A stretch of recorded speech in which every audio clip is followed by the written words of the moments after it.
Chapter 201. Inside the luxurious private room in Area A, Cat Eyes let out an irritated breath. She forced herself to shift her attention away from the chaos of the encrypted channel. But when her gaze turned to the two people in the private room who were still communicating with hand gestures, she felt that it was much more fun to quarrel in the encrypted channel. The entire situation was stirred into chaos by the whirlwind storm, but there were still some people in the center of the eye of the storm who didn't have the slightest awareness. There was no need to talk about Child. After all, he was one of the most powerful people in Summer City right now. He could be ranked as an extraordinaire. But the other person. What makes you think you can do this? Luo Nan unconsciously took a step forward in front of Cat Eyes. The distance between him and Child had already closed to within 3 steps. Luo Nan could practically reach out with his hand. In fact, Luo Nan really did reach out with his hand. His hand swung out at an angle. It seemed as if his hand had sliced past Child's head. Child's expression didn't change. He had an extremely serious and focused appearance. Luo Nan retracted his hand and spread it open again. That's waste heat. I agree with this description. Since it's waste heat, how can it be controlled? This is the problem I'm facing. My problem is a dangerous surgery, but it can be done in theory. Your problem is simply a logical error. How can it be done? Cat Eyes couldn't help but rub her forehead. She felt that Luo Nan and Child's thoughts had already entered a level that others were unable to comprehend. And they were sinking deeper and deeper. Luo Nan didn't care what other people thought. It was fine as long as he understood and Child understood. Luo Nan's original intention of using words to replace communication on the mental plane was already left behind without a trace, starting from whether or not formatting theory was systematic or not. He was convinced that this method of communication was indeed the most suitable for him. He and Child revolved around the core of the structure and order of the mental and material planes. They kept going deeper and deeper. The rules of the mental plane, the order of the material plane, the interference and influence between the two, the confusion of form and soul, the change of rhythm, and so on and so forth. Luo Nan only had a smattering of understanding of many of these things. Perhaps he knew but didn't know why. But no matter what thoughts and questions he threw out, Child was always able to understand and respond. Child used his nearly perfect shield of truth state to give the most direct demonstration. Similarly, the situation Child described was always able to evoke Luo Nan's inspiration and resonance. He stood on the theoretical basis of formatting theory and combined it with his own practice, as well as Raven and Jack's exquisite and intuitive demonstration that night. In terms of soul configuration, blending of form and soul breathing, he was always able to come up with something that made Child's eyes light up. During this process, Luo Nan's originally somewhat muddled train of thought gradually cleared up. This was especially true in the domain of the interaction and interference of the mental and material planes. Some specious things were swept clean. Luo Nan's mind was unprecedentedly clear. In comparison, the physical stress was nothing. However, as the two of them cleared up their train of thought, the conflict that had never been seen before also appeared. The main source of the conflict was Child. This Ears of Truth saw the wonders of the format of My Heart's a Prison, and even soul breathing, and praised the order at the mental level that it brought. But what he hoped to do wasn't just to see clearly. If Child's structure of form and soul could be viewed as an atomic furnace, then this powerful structural system was mainly established on the material plane as a foundation. Its main area of effect was also on the material plane. What manifested was his powerful body and defensive abilities that transcended the mortal plane. This structural system was powerful and highly orderly, but it was also relatively closed off. The soul and flesh interacted with each other, each occupying their own position. No matter which side it was not easy to leave the circle. Because of this, Child's development on the mental plane was limited while he obtained powerful physical strength. The storm he formed on the mental plane was nothing more than a reuse of the overflowing heat of the atomic furnace. Luo Nan couldn't be compared to Child, but he could use Raven to make a comparison. Raven's blending of form and soul pursued the seamless transition of multiple planes. She could rapidly jump between different frequencies of the mental and material plane. She possessed inconceivable adaptability, flexibility, and explosive power. Child, on the other hand, was fixed on one level and one frequency. He took this structure to the extreme and slowly expanded its range of influence. Luo Nan couldn't say the pros and cons of these two models. He could only say that if Child had been in Raven's position last Sunday night, then the charged particle cannon on the artificial lake in the park might not have been effective. But if time was pushed back and child fell into a state of unconsciousness due to the brain pulse, it would be very difficult for him to wake up on his own. He could only be trampled upon. Of course, it was better to directly burn child's head than to form a pulse that could knock him unconscious. From the perspective of Luo Nan's understanding, child was already sufficiently powerful. His atomic furnace was the structural system formed from the shield of truth of the Order of Justice's secret cultivation technique. Its firmness and solidity had already surpassed the imaginations of humans. But from child's point of view, this wasn't perfect. The purpose of cultivation is to explore the truth. We need to observe this world from a more holistic perspective. We need to discover the profound mysteries hidden deep within the world. We need to clarify the order of the world. Nothing is more important than observation. Observation is the most crucial ability for humans to understand and order the world. Currently, at the level that I can reach, my exploration is about to come to an end, but my observation ability is limited by the current structure system. Whether it is in terms of depth or breadth, it is difficult for me to make any progress. This is absolutely unacceptable. Then do you know that there are people drooling over your steel body? Luo Nan understood child's pursuit, but he didn't believe that child's direction was correct. Your observation is limited because of your own structural system. I call it the self-format, a high level of order. It affects and disturbs the external environment at all times. Your self-format absorbs negative entropy, and the external heaven and earth format increases entropy, producing waste heat. Then it's normal for there to be no order and no rhythm. You can use it, but it doesn't mean that you can break free from this format and start anew. It just means that you are expanding the range of control of the self-format. You are constantly distorting the heaven and earth format for your own use. You are influencing the material plane to the mental plane. And I am the exact opposite. Looking at it from this perspective, Cat Eye's judgment of child being an all-rounder was wrong. Child's foundation was still on the material plane. He was a fleshly body strengthening from head to toe. It was just that he was so powerful to the extreme that he formed an astonishing interference power on the mental plane. Luo Nan thought again. He grasped soul breathing. After his soul strength increased dramatically, he used his mental power to interfere with the material plane.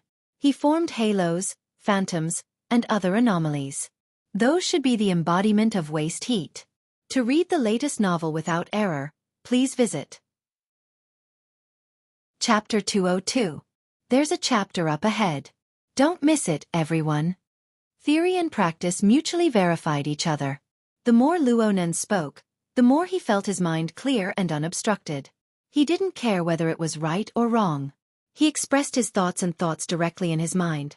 Through words and demonstrations on the mental plane, everything was displayed. The mental self-format only needs to focus on whether the operating structure of energy and information is reasonable or not, whether it is efficient or not. It can be modified and changed at any time. However, restoring it to the fleshly body is extremely difficult. It's like the inspiration of a designer. They can produce beautiful renderings, but there is always a distance from practical application. The material-oriented self-format must take care of the internal organs, blood, nerves, muscles, bones, and other aspects. It even includes the precise cells and biological macromolecules. This is like the work of an architect. He must fully consider the practicality of every material and every structure. This was not Luo Nan speaking carelessly. Instead, it was the subtlety that was reflected in Fairchild's previous demonstration. Even though only the tip of the iceberg was revealed, it made Luo Nan gasp in amazement. Observation is the vocation of mentally enhanced people. They use observation to understand the operating principles of all things in the world. They use observation to experiment and predict a more precise and efficient operating structure of energy and information. Oh, you can call it configuration. It forms a perfect prerequisite. Luo Nan felt more and more that the word configuration that Jack spoke of was really concise and wonderful. He could not help but use it again. As for the fleshly body enhanced people, they should pay attention to the actual restoration of the configuration. They should embody the control and transformation ability of the material plane. You are using the material aspect to do work on the mental aspect. Of course, it will be very difficult to succeed. This goes against the laws of the material nature. Fairchild allowed Luo Nan to talk and demonstrate without end. Though there were many commonplace things within, and he had heard them so many times that he had grown calloused from day to day. Fairchild listened quietly from beginning to end. This was because he knew that Luo Nan wasn't trying to teach or demonstrate anything. Instead, Luo Nan was sorting out his self-knowledge once more. Only when Luo Nan clarified the division between the mental and the material aspects did Fairchild speak briefly. Why can't it be done at the same time? Done at the same time? Luo Nan suddenly choked. He was a bit stupefied. Yeah, why can't it be done at the same time? It's clearly possible. Fairchild had just proposed an idea, but Luo Nan had a living example. Rue Wen, that little girl who was still in a coma, yet her slender body hid an inconceivable ability. She used a few short minutes of murderous attacks to give Luo Nan the most brilliant demonstration. Luo Nan once believed that Rue Wen and Child's two models each had their own merits. But now he suddenly discovered that Rue Wen's configuration of body and soul was actually the most exquisite model that displayed the effects of balance on the mental and material planes. From Luo Nan's current level of understanding, it was nearly perfect. It's really enough. While Luo Nan was in a daze, Cat Eyes had reached the end of her patience. Right now, the society's encrypted channel had completely collapsed. Metal Box had directly withdrawn from the operation. Red Fox and Papercut were also wavering. He Yuan had allowed the situation to develop. It was a far cry from her previous strong style. Cat Eyes was the one waiting to be rescued in a dangerous situation. Naturally, she did not feel good about it. Luo Nan, this bastard, was still engaging in conversation that was sometimes unfathomable and sometimes cliched. Fairchild could endure it, but she couldn't. Cat Eyes simply slapped Luo Nan on the back. It's like a boiling pot outside. Ha! As the slap landed, Luo Nan's body fell forward. Fortunately, Cat Eyes reacted quickly. She grabbed his shoulder, preventing him from falling to Fairchild's feet. It must be known that Cat Eyes was sharing her perspective. As long as Luo Nan's situation was within the encrypted channel, there was nothing she could not see. He Yuan's cold voice cut in. What's going on? Zhang Yingying exclaimed in surprise. Heart Destroyer Palm. Cat Eyes was flabbergasted. Only the heavens knew what was going on.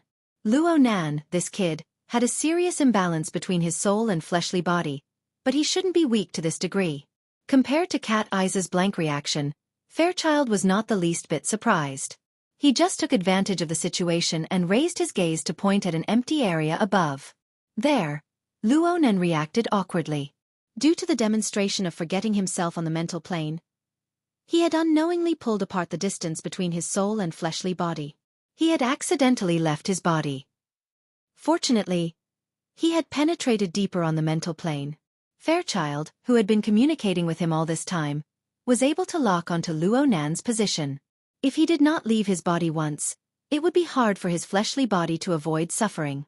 Luo Nan sighed to himself and was about to go back when Fairchild's telepathic thoughts cut in at this time. He continued with the previous topic. Balancing isn't a compromise. It's a pure correction. Have you ever tasted that feeling? It's like sleeping peacefully within the membrane of a fetus.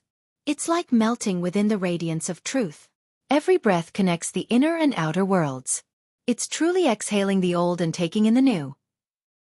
Fairchild's description was a bit abstract and chaotic, but his sincere feelings melded into the storm on the mental plane, giving Luo Nan a vague experience. We can try it out. You help me first. Anyone else would have been confused by Fairchild's description, but Luo Nan understood it without any difficulty. His mind was suddenly filled with intense curiosity. He forgot about the matter of his soul returning to his body. The heavily chained crow trembled in the next moment and collided with Fairchild's mental storm. Luo Nan's heavily chained crow maintained a defensive stance even during the long standoff and exchange. But this time, under the intentional control of both sides, the offensive and defensive momentum reversed. The heavily chained crow suppressed the mental storm for the first time, invading Fairchild's outer control circle. The power of the format of My Heart's a Prison instantly took effect, sending the format's own order into the depths of this layer of waste heat. This could be considered a kind of blessing, just like it did for Rue Wen and Ink.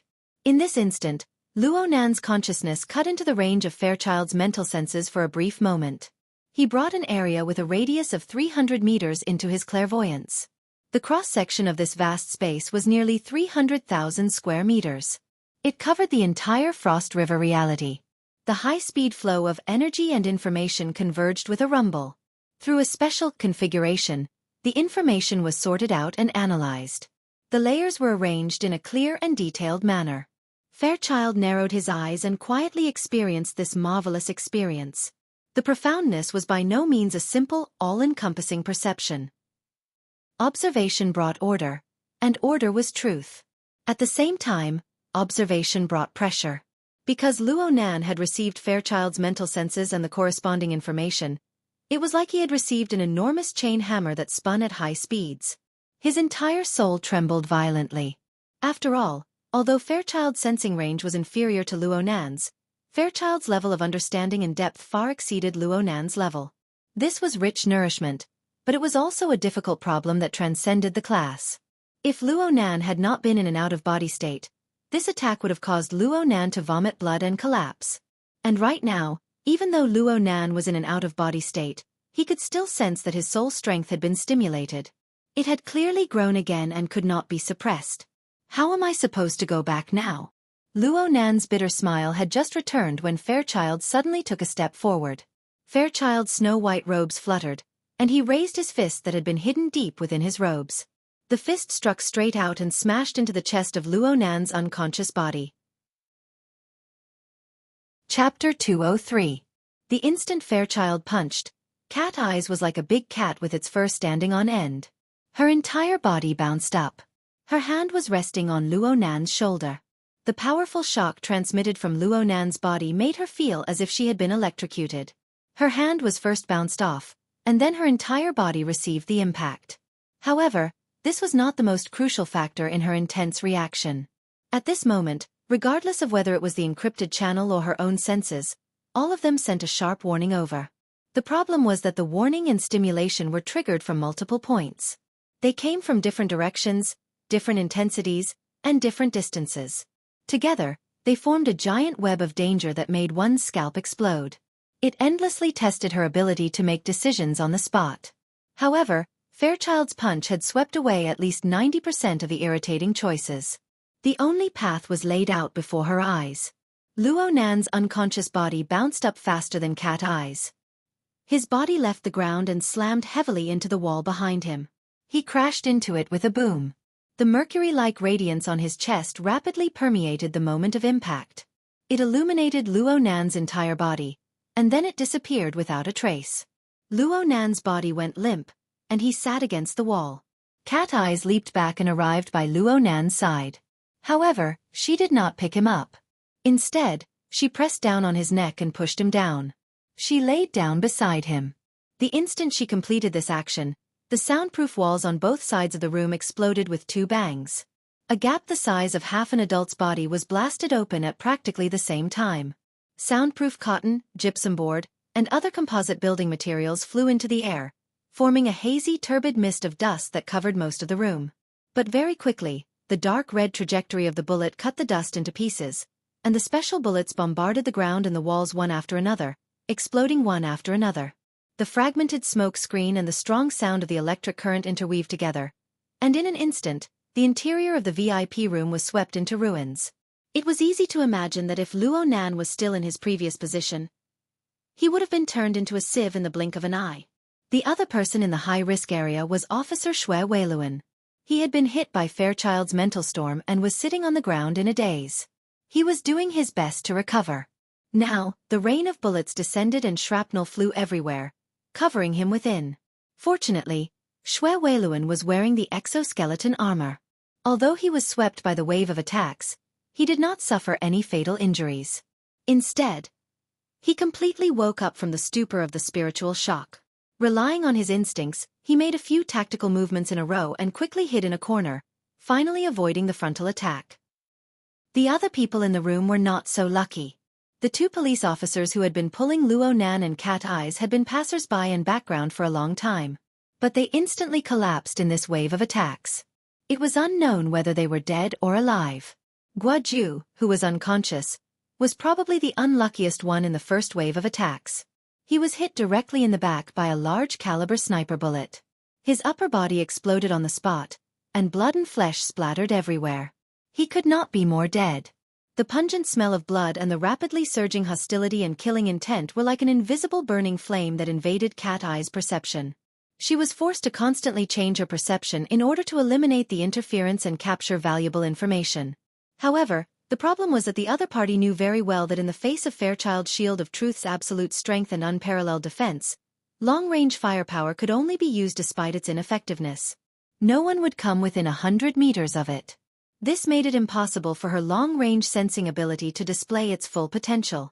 Instead, the target of this concentrated firepower, the ears of truth, Fairchild, simply withdrew his fist after blasting Luo Nan away. He did not make any special moves, but the radiance around his body was as lustrous as mercury. Thickness could be seen amidst the flowing light. No matter what kind of bullet it was, it lost its kinetic energy before this layer of inconceivable light. The powerful sound and electricity were also blocked outside. This marvelous scene of completely defying the laws of matter caused a chill to seep through the gaps of Cat Eye's teeth. She felt that it was inconceivable. It was precisely because of Fairchild's dazzling performance that he attracted the majority of the firepower. Cat Eyes and Officer Shui were able to catch their breaths. Wretched cries, weeping, and groans could be heard endlessly from outside. Even though the majority of the players had left this troublesome place due to the series of unforeseen events, there were still some people who were either enchanted or watching. They did not evacuate in time. The 2 firing points of the Knights of Equity opened up, and the 2 bullet trajectories on both sides of the room became a human domain. Compared to the chaotic and miserable situation outside, the luxurious room was already in shambles. From beginning to end, aside from the initial 170 decibels explosion of the stun grenade, no one else made a sound. Some people did not make it in time. Some people knew that this was completely meaningless. There were also people like Cat Eyes. After taking 2 deep breaths, she poured all of her emotions into the encrypted passageway. You guys just let the Order of Justice calmly set up 2 firing points like this? Bamboo Pole expressed his helplessness. We didn't even know if they were going to make a move before. What were we supposed to do? Plus, who would have thought that the Order of Justice would dare to play this big? This internal strife is simply the tempo of a special warfare. He sighed and continued to report the current situation. Right now, they are still filling in people endlessly. Aside from the interior of Frost River Reality, there are also quite a few people who have gone to the top floors of the 3 surrounding buildings. All monitoring over there has been blocked. I don't know what they're up to. I just applied to the Society for the use of satellites or monitoring balloons in the atmosphere, but I'm afraid this won't be enough. Red Fox, who was wavering, had always been by Bamboo Pole's side. Right now, he complimented and grumbled, there are also people from the Order of Justice stationed here. We don't know when they'll come to the central control room to fight for territory. Motherfastris Kerr. Is this really okay? Where are the negotiators from the Society? He Yueyin gave a simple response. The 3 first oblatums of the Order of Justice in Xia City have cut off communications. We can't contact them. Zhang Yingying clicked her tongue. I remember that they are all on the secular side. Just nice. 3 buildings, 1 per floor. Suddenly, a strange silence appeared in the encrypted channel. A full 2 seconds passed before Zhang Yingying whistled. The people of the secret order really are all lunatics. Now we don't have to pick a side, right? He Yueyin skipped over this topic. Confirm Mr. Luo's status. He's not dead yet. Cat Eyes responded snappily. She turned her head to sweep a few glances at Luo Nan's face. She added, his eyelids are trembling. If he's not pretending to be asleep, then he's carrying out shallow consciousness activities. Perhaps he's trying to comprehend the iron fist of love? Damn it! Don't make me guess. Cat Eye's answer represented the opinions of practically everyone in the encrypted channel. Although they were all surprised by Fairchild's fist, no one expressed any concern for Luo Nan's safety. This was probably the power of a lunatic and a fanatic. Common sense could not be used to judge this type of communication. One could not make wild speculations, lest one be infected. At this time, Cat Eyes' eyebrows jumped. She keenly sensed the changes in the outside world. The attack has stopped. Did you guys make a move? We didn't. Zhang Yingying expressed her innocence. Chapter 204. That kid's surname seems to be Shui.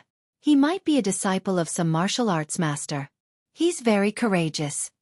Zhang Yingying had a deep impression of the young man who made up for her mistake. Bamboo Pole expressed his agreement, but he quickly added, but he was too rash. He doesn't have much combat experience, and now he can't even lift his head against firearms. Yingying, go provide support. He Yueyin directly ordered. Zhang Yingying shrugged. Sorry, I'm not that familiar with you. He Yueyin acted as if she didn't hear this and continued to give orders. After destroying the firepower point, advance counterclockwise and eliminate all enemy personnel with firearms. Don't pay attention to pure ability users. Bamboo Pole will cooperate with you. Hey! He Yueyin didn't pay any more attention to her. She continued to issue orders one after the other. Bamboo Pole, first set up a special communication line for White Salt. Then, identify all the firearms personnel and try to save the video. Bamboo Pole understood He Yueyin's meaning. That's a good idea. The municipal government and the military have just issued a warning to all parties regarding long-range weapons and highly lethal weapons. We're all enthusiastic citizens now, aren't we? Done. As he spoke, he connected to Bai Xinyan. Her wristband vibrated slightly, and a large amount of information flooded in. Bai Xinyan smiled and lowered her head to carefully comb through the information. At the same time, she raised her hand and waved at Zhang Yingying. Zhang Yingying, who had a stomach full of indignation, could only look up to the sky and roll her eyes. She turned around and snuck towards the location that the bamboo pole had pointed out. He Yueyin's tone became a bit more polite. White Salt, you are responsible for bringing your patient out, is that all right? Bai Xinyan replied with a smile. Saving lives and helping the injured is a doctor's duty. But are you sure Mr. Child will like our involvement? He Yueyin's voice became cold again. This has nothing to do with him. After a short pause, she said to the bamboo pole, help me connect a line.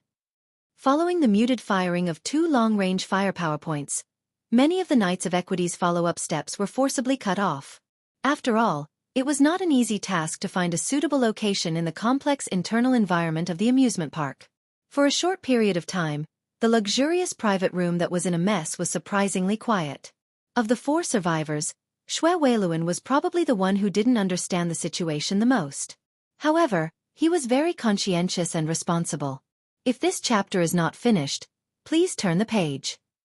Now the police officers also have the most concerns. His gaze swept past the other 3 people in the room, and then turned to the unconscious subordinates outside the door. The wave of intensive attacks just now was mainly aimed at the SWAT officers indoors. The SWAT officers outside were protected by the exoskeleton armor, and their vital signs were still stable at this time. This was also displayed in his command data link. Shui Weiluan should have rejoiced, but when he saw Guoju's shattered limbs and the 2 other policemen gasping for breath, he couldn't help but feel conflicted. Finally, his gaze fell on the white-robed man who had been standing quietly in the middle of the room. It was this man who had brought about a series of disasters, yet he treated them as if they were nothing. To him, the concentrated shrapnel seemed to be just a drizzle in an autumn night. It did not wet him even when it touched him. This kind of monster should not appear in the world of ordinary people. The enormous pressure that followed closely with it would follow the slope created by the higher and lower levels and crush the weak and confused people like a torrent, causing terrible damage. Shui Weiluan sighed with emotion, which was rare for him. At this moment, a buzzing noise came from the communicator. A somewhat hesitant voice said, "You can talk like this? The police data link isn't that easy to hack into, right?" Even though the distance was a little far and the voice was too faint, how could Shui Weiluan not hear it? His heart tightened. Leister.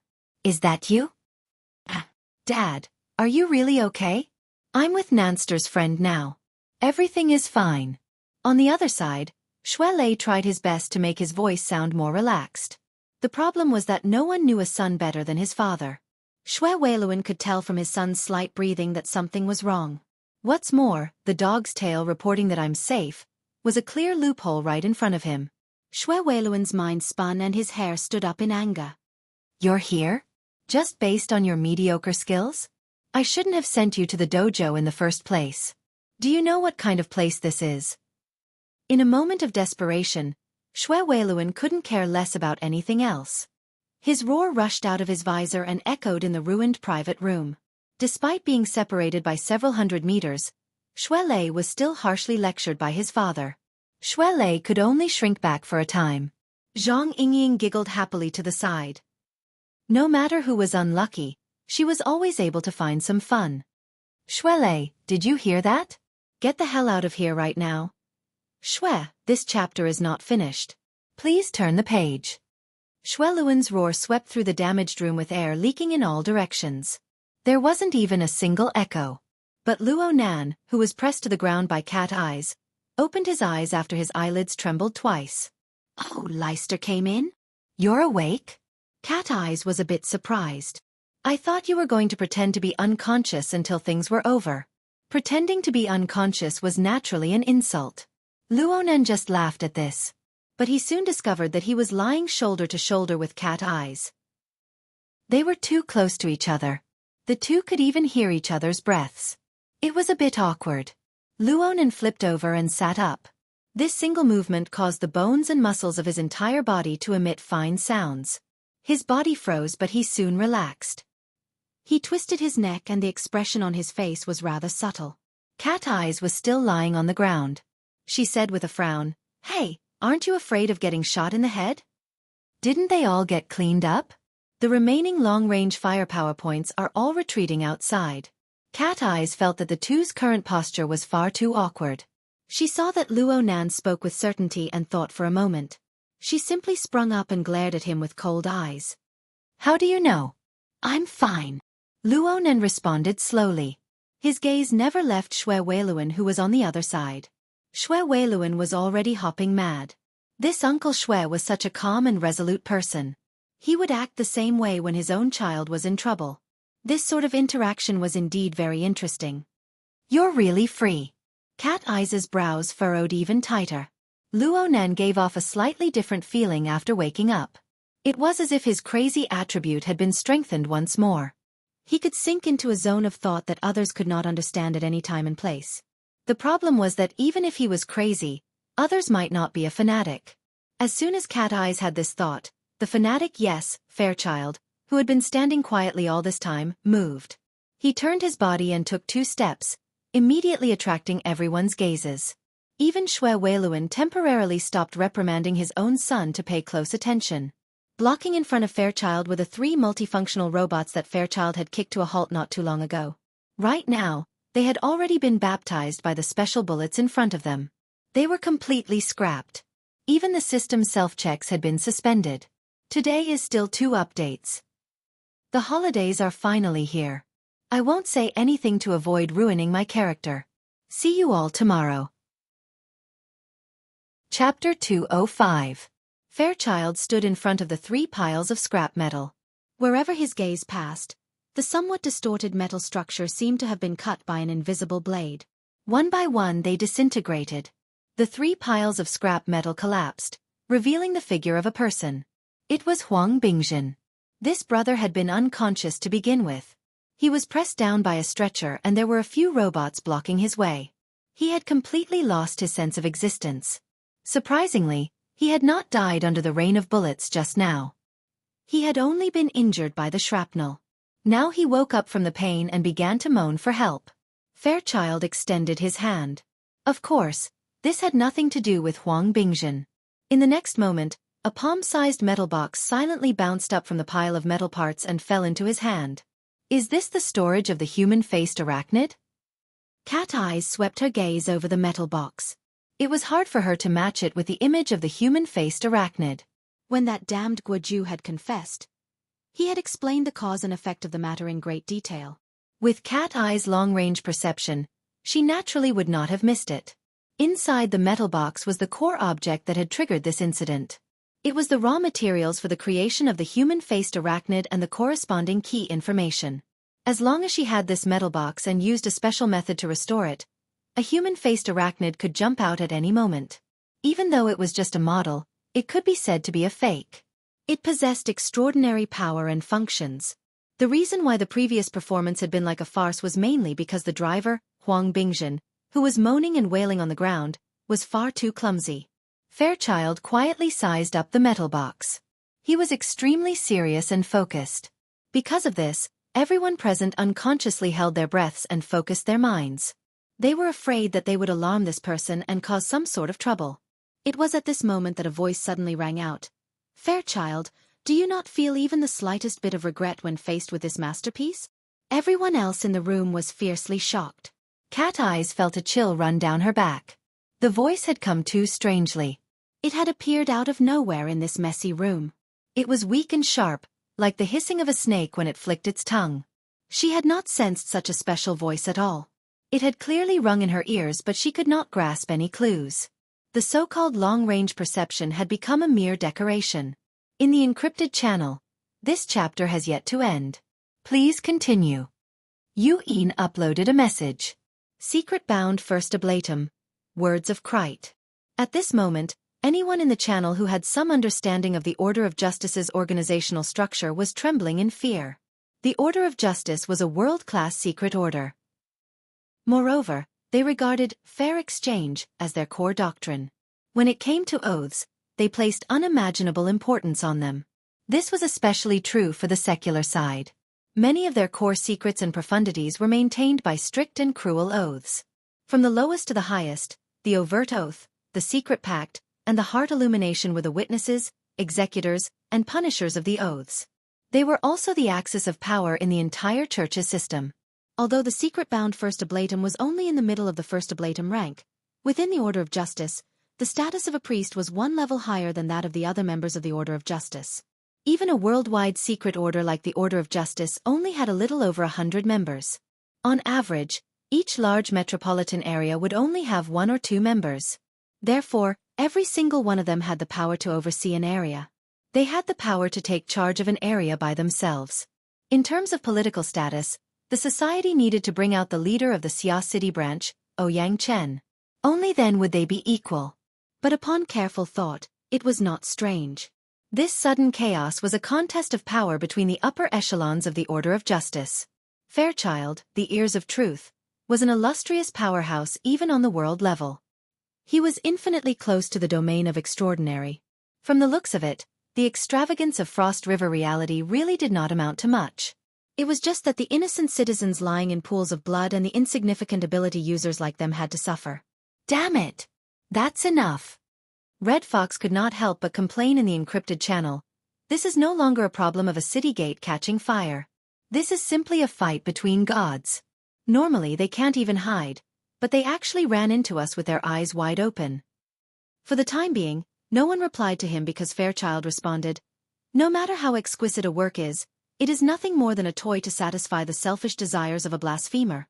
I don't see how it has the qualifications to be called a masterpiece." The secret-bound first oblatum used the secret technique of words of Krite and laughed in a low voice. As for where he was, no one knew. "Oh, Fairchild, I must. This chapter is not finished. Please turn the page. Let me remind you this time. Your logic can be perfectly replaced by the scales of truth." Are you saying that the sacred object that can bear the weight of the Order's sacrificial vessel is nothing more than a big toy to satisfy the desires of the believers? Fairchild's expression did not change. This was not the first time such a debate had occurred. He knew very well that using words to refute An Wang was meaningless. An Wang, you only need to understand one thing. This thing will not return to your hands. Your laughable divine replacement will ultimately become a meaningless dream. So you choose to cooperate with the Ability User Society. Fairchild did not react to An Wang's words, but all the members of the society who shared cat eyes felt their hearts tremble. These words were tantamount to the most serious accusation. A single misstep would be the beginning of a conflict between the two world organizations, the Order of Justice and the Ability User Society. Fairchild was too lazy to defend himself. "I only eliminate those who blaspheme against the truth." The entire room trembled slightly as soon as he finished speaking. The mercury-like radiance around Fairchild's body rippled and tore apart all channels of information flow. The words of Krite was also blocked outside. Fairchild immediately dropped his arm. The snow-white sleeve of his robe covered the metal box. No one knew what he would do next. However, the encrypted channel was in an uproar because of this series of words. Red Fox was the most excited. He let out a blood-curdling scream. "We've really been tricked this time." Fairchild is pushing the boat with the current. He's using it too ruthlessly. Eliminate your sister. Cooperation your sister. Can't you just make things clear? Zhang Yingying had entered the channel a little late and she had not looked at the historical information in detail. She was completely confused and had the mentality of watching a good show. That metal box is really crucial. I'm afraid there will be a bloodbath over it. The human-faced arachnid is hidden in this box. That Guoju came specifically to retrieve it. But I heard him say something about downloading it? Bamboo Pole, a technician, was more concerned about technical issues. He asked Cat Eyes, "What did that Guoju say earlier?" Cat Eyes shared her perspective with her companion. She happened to be in the middle of Fairchild and Guoju's conversation. Most people in the encrypted channel did not receive the complete message.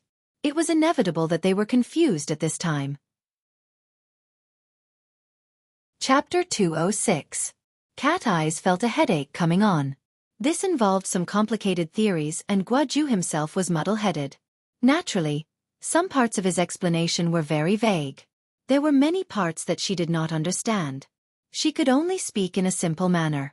I heard that this is the most successful experiment of the secular side's human-faced arachnid. If they continue to research it, their final goal will be to mass-produce it? Am I right? Hey, I'm asking you a question. Cat Eyes jabbed Luo Nan. Luo Nan was a bit surprised. You're asking me?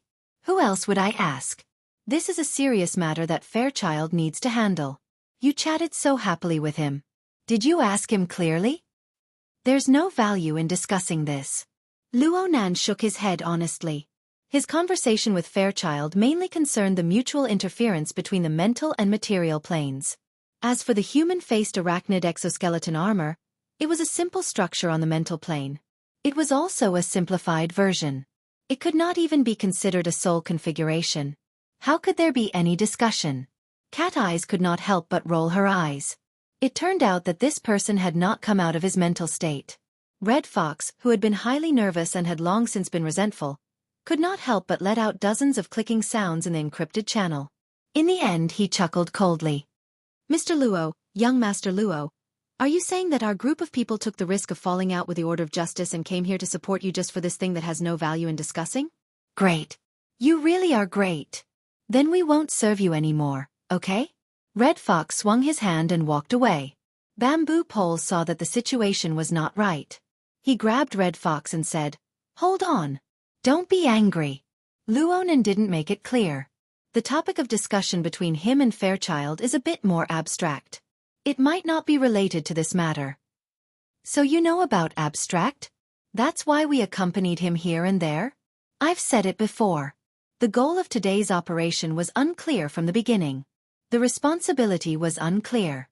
We rushed over here based on the guidance of a mental patient. We didn't see the human-faced arachnid, but we bumped into the infighting of the Order of Justice. In the end, the main character didn't even make a move. We shamelessly went up and spent a lot of effort to clean up the mess. Hee, the henchman of the Order of Justice, the vanguard of the conflict. Does this name sound good? Red Fox was furious. If he had not been involved in this matter, he would have treated Luo Nan and Fairchild's exchange as a joke and laughed it off. But now, he and Bamboo Pole were in Yulon Hotel's central control room.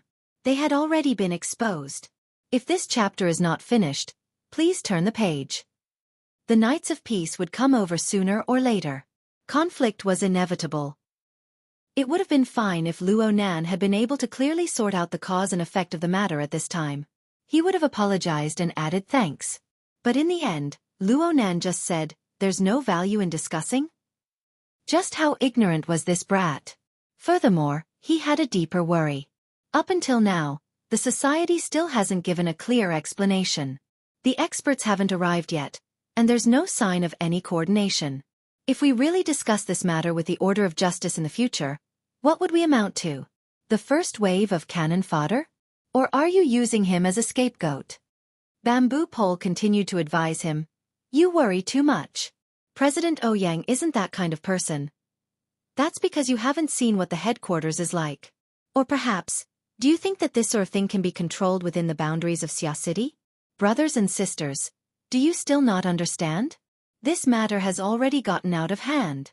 These secret orders are the best at dealing with matters of faith. They make a mountain out of a molehill. Headquarters, on the other hand, is politically correct from start to finish. Right now, we don't even have a single piece of evidence. Don't tell me that we have to send over the call records to prove our own innocence? He Wayne tried to advise him, Red Fox. I'm talking to Boss Luo. Secretary, shut up. Red Fox grew angrier the more he thought about it. He didn't give face to anyone. He scolded anyone who dared to speak. The encrypted channel became extremely awkward when these words were spoken. Red Fox made it clear that he only wanted Luo Nan's attitude. Anyone else who spoke would only add fuel to the fire. Luo Nan was distracted for a few moments before he discovered that he was being targeted by Red Fox.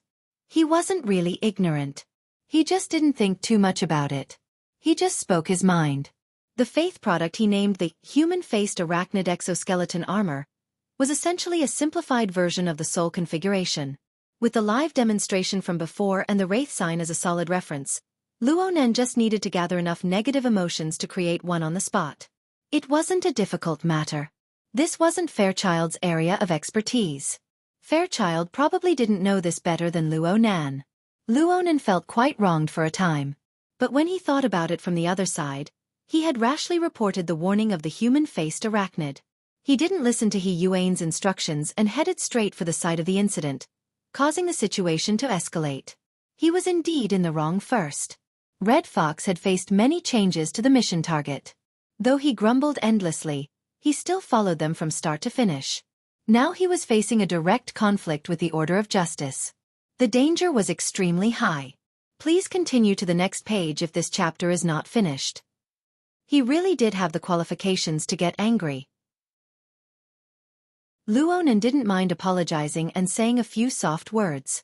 However, he really didn't know how to respond in this complicated context. He looked at Cat Eyes, who was closest to him. Cat Eyes had her arms crossed over her chest. She had a cold and cynical expression that said, "Seeing you embarrassed makes me feel good." However, the index and middle fingers of her right hand were raised and hooked downwards. Her meaning was for Luo Nan to lower his head and admit his mistake. She had been sharing her perspective all this time. This method was more covert, making it harder for others to discover her. However, this kind of notification was far too vague.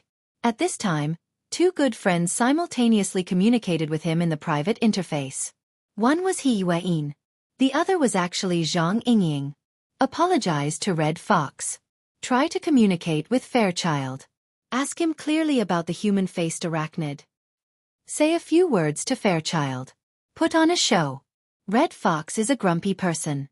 Give him a way out of this embarrassing situation. The messages from the two were different, but the meaning was the same. They were both teaching Luo Nan a way to ease the situation. He Yuan's actions were consistent with her style. However, Zhang Yingying's secret assistance was a bit unexpected to Luo Nan. Luo Nan wanted this kind of specific guidance. He let out a breath of relief and obediently responded in the encrypted channel. "I'm sorry, Red Fox. I didn't think things through just now. I'll communicate with Fairchild a bit more." Luo Nan was pondering as he spoke. Though Red Fox had said a bunch of angry words, there were some things that he could understand very clearly. Right now, the biggest problem for the members of the society was that they were unable to separate themselves from the internal strife of the Order of Justice. They gave others a reason to speak against them, but they did not have any concrete evidence to prove their innocence. Luo Nan thought about it a bit more.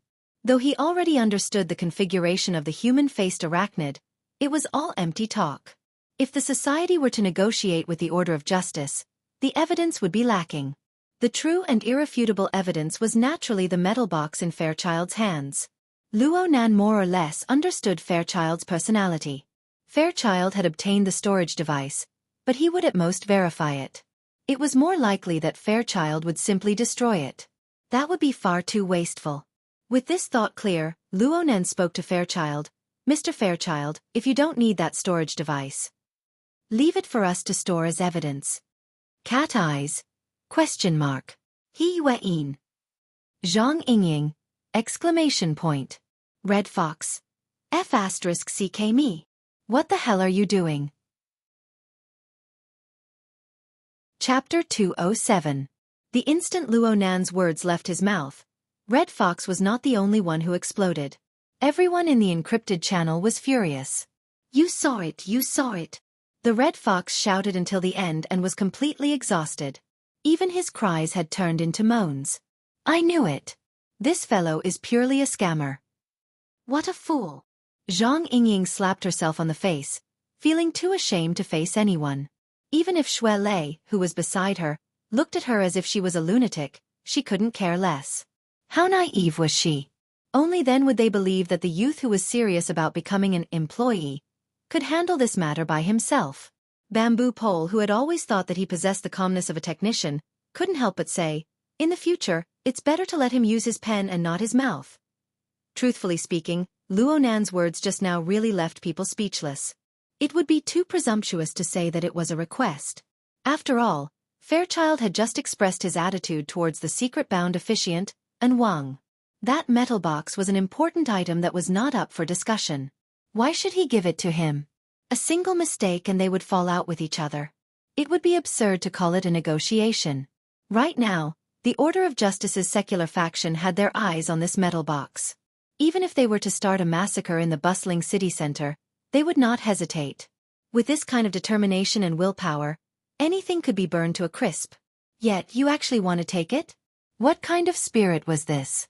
Actually, Luo Nan himself felt a bit odd after he spoke those words. He saw the reaction in the encrypted channel and knew that he had said the wrong thing. But at this time, Fairchild turned his head and locked gazes with Luo Nan. He muttered to himself for a moment before nodding. "If you want it, here." As he spoke, Child had already tossed the metal box in his hand, crisp and efficient. "Don't take it. Can you not be so fragile? Look, he's taking advantage of the situation." The encrypted channel was filled with a wave of rejection, but it was impossible for Luo Nan to slap the metal box back. He instinctively extended his hand, and the metal box was placed between his 5 fingers. There was a slight feeling of heat in his hand, like the heat dissipating from a high-speed operating instrument. At this moment, in the encrypted channel, half of the people were wailing, while the other half remained silent. The atmosphere was like the end of the world. It was well done. If this chapter is not finished, please turn the page. Was he stupid? Hopelessly stupid? Luo Nan always had a bit of a temper.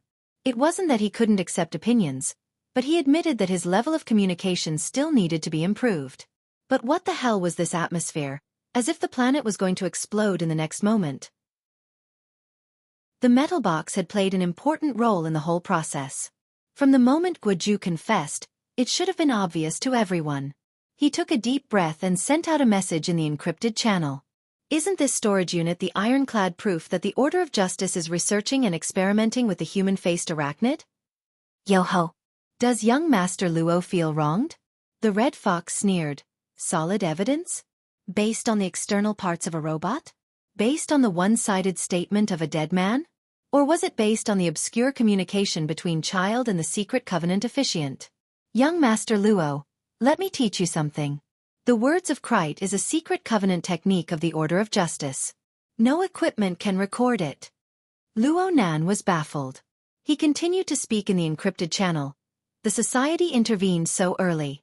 All sorts of monitoring, perspective sharing, and video archiving have been done extremely well. The entire plot chain is clear and complete. It is far too easy to fake in this world. Your ability user society intervened so early. You guys must have made arrangements long ago, right?" Red Fox mimicked the words of the Order of Justice, directly making Luo Nan choke. Luo Nan felt that he was unable to speak, but he was unwilling to admit defeat.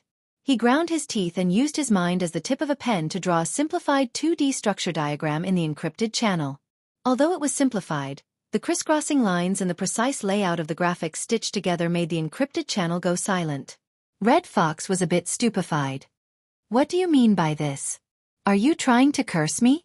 Luo Nan hastily drew the diagram and used the marking function of the psychic wave network. He used an eye-catching red pen to draw over a dozen red circles on the 2D structure diagram in a single breath.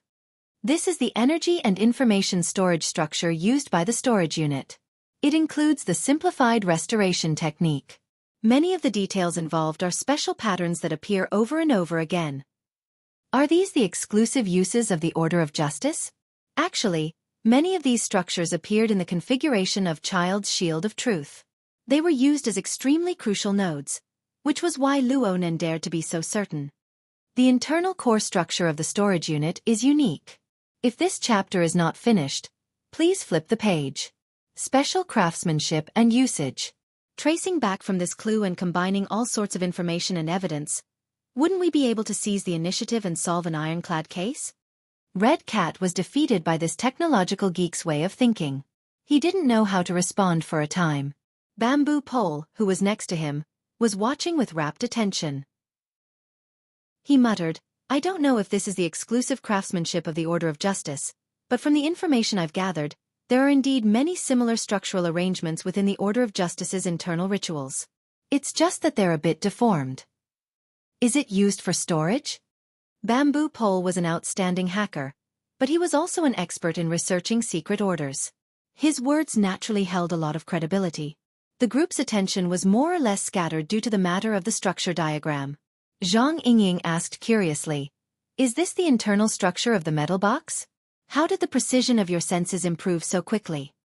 If this is the internal structure of the storage unit, then it's the result of my mental senses just now. Then, with the volume of the metal box, the precision of my mental senses should be close to the micron level. After entering the encrypted channel, Bai Xinyan, who had been silent all this time, spoke for the first time. She spoke with a dull tone, Student Luonan, the burden on your body is too heavy. Luonan remembered that she used to address him as Mr. Luo. Was this a drop in status? He was stunned for a moment before he responded, there's nothing wrong with my body. I just believe that this evidence is sufficient to prove the facts. It can be completely turned into an ironclad case. Red Fox slowed down after being continuously interrupted by these people. He saw that Luonan was still stubborn, so he went all out with Luonan. Handle a case? What case will you handle?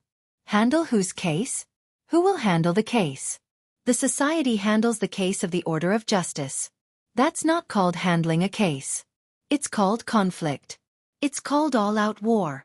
Young Master Luo, no matter how large the Ability User Association behind you is, it is only a loose organization of members. A single operation would cause quite a few people to run away. As for the Order of Justice in front of you, it is a world-class secret order with millions of pious believers and a handful of extraordinaires. Do you understand the gravity of this? Also, there's a common saying in this world. It's called, 1 yard is another yard. The society can make things difficult for the Order of Justice. They can say that they are raising human-faced arachnids. There's no problem with that. But for the Order of Justice, you can't involve yourself in their internal affairs. This is F*King politics. This is F*King reality. As for the veracity of Red Fox's words, let's not talk about the reactions of some people in the encrypted channel. Luonan's personal experience with the Blood Flame Order was a very good example.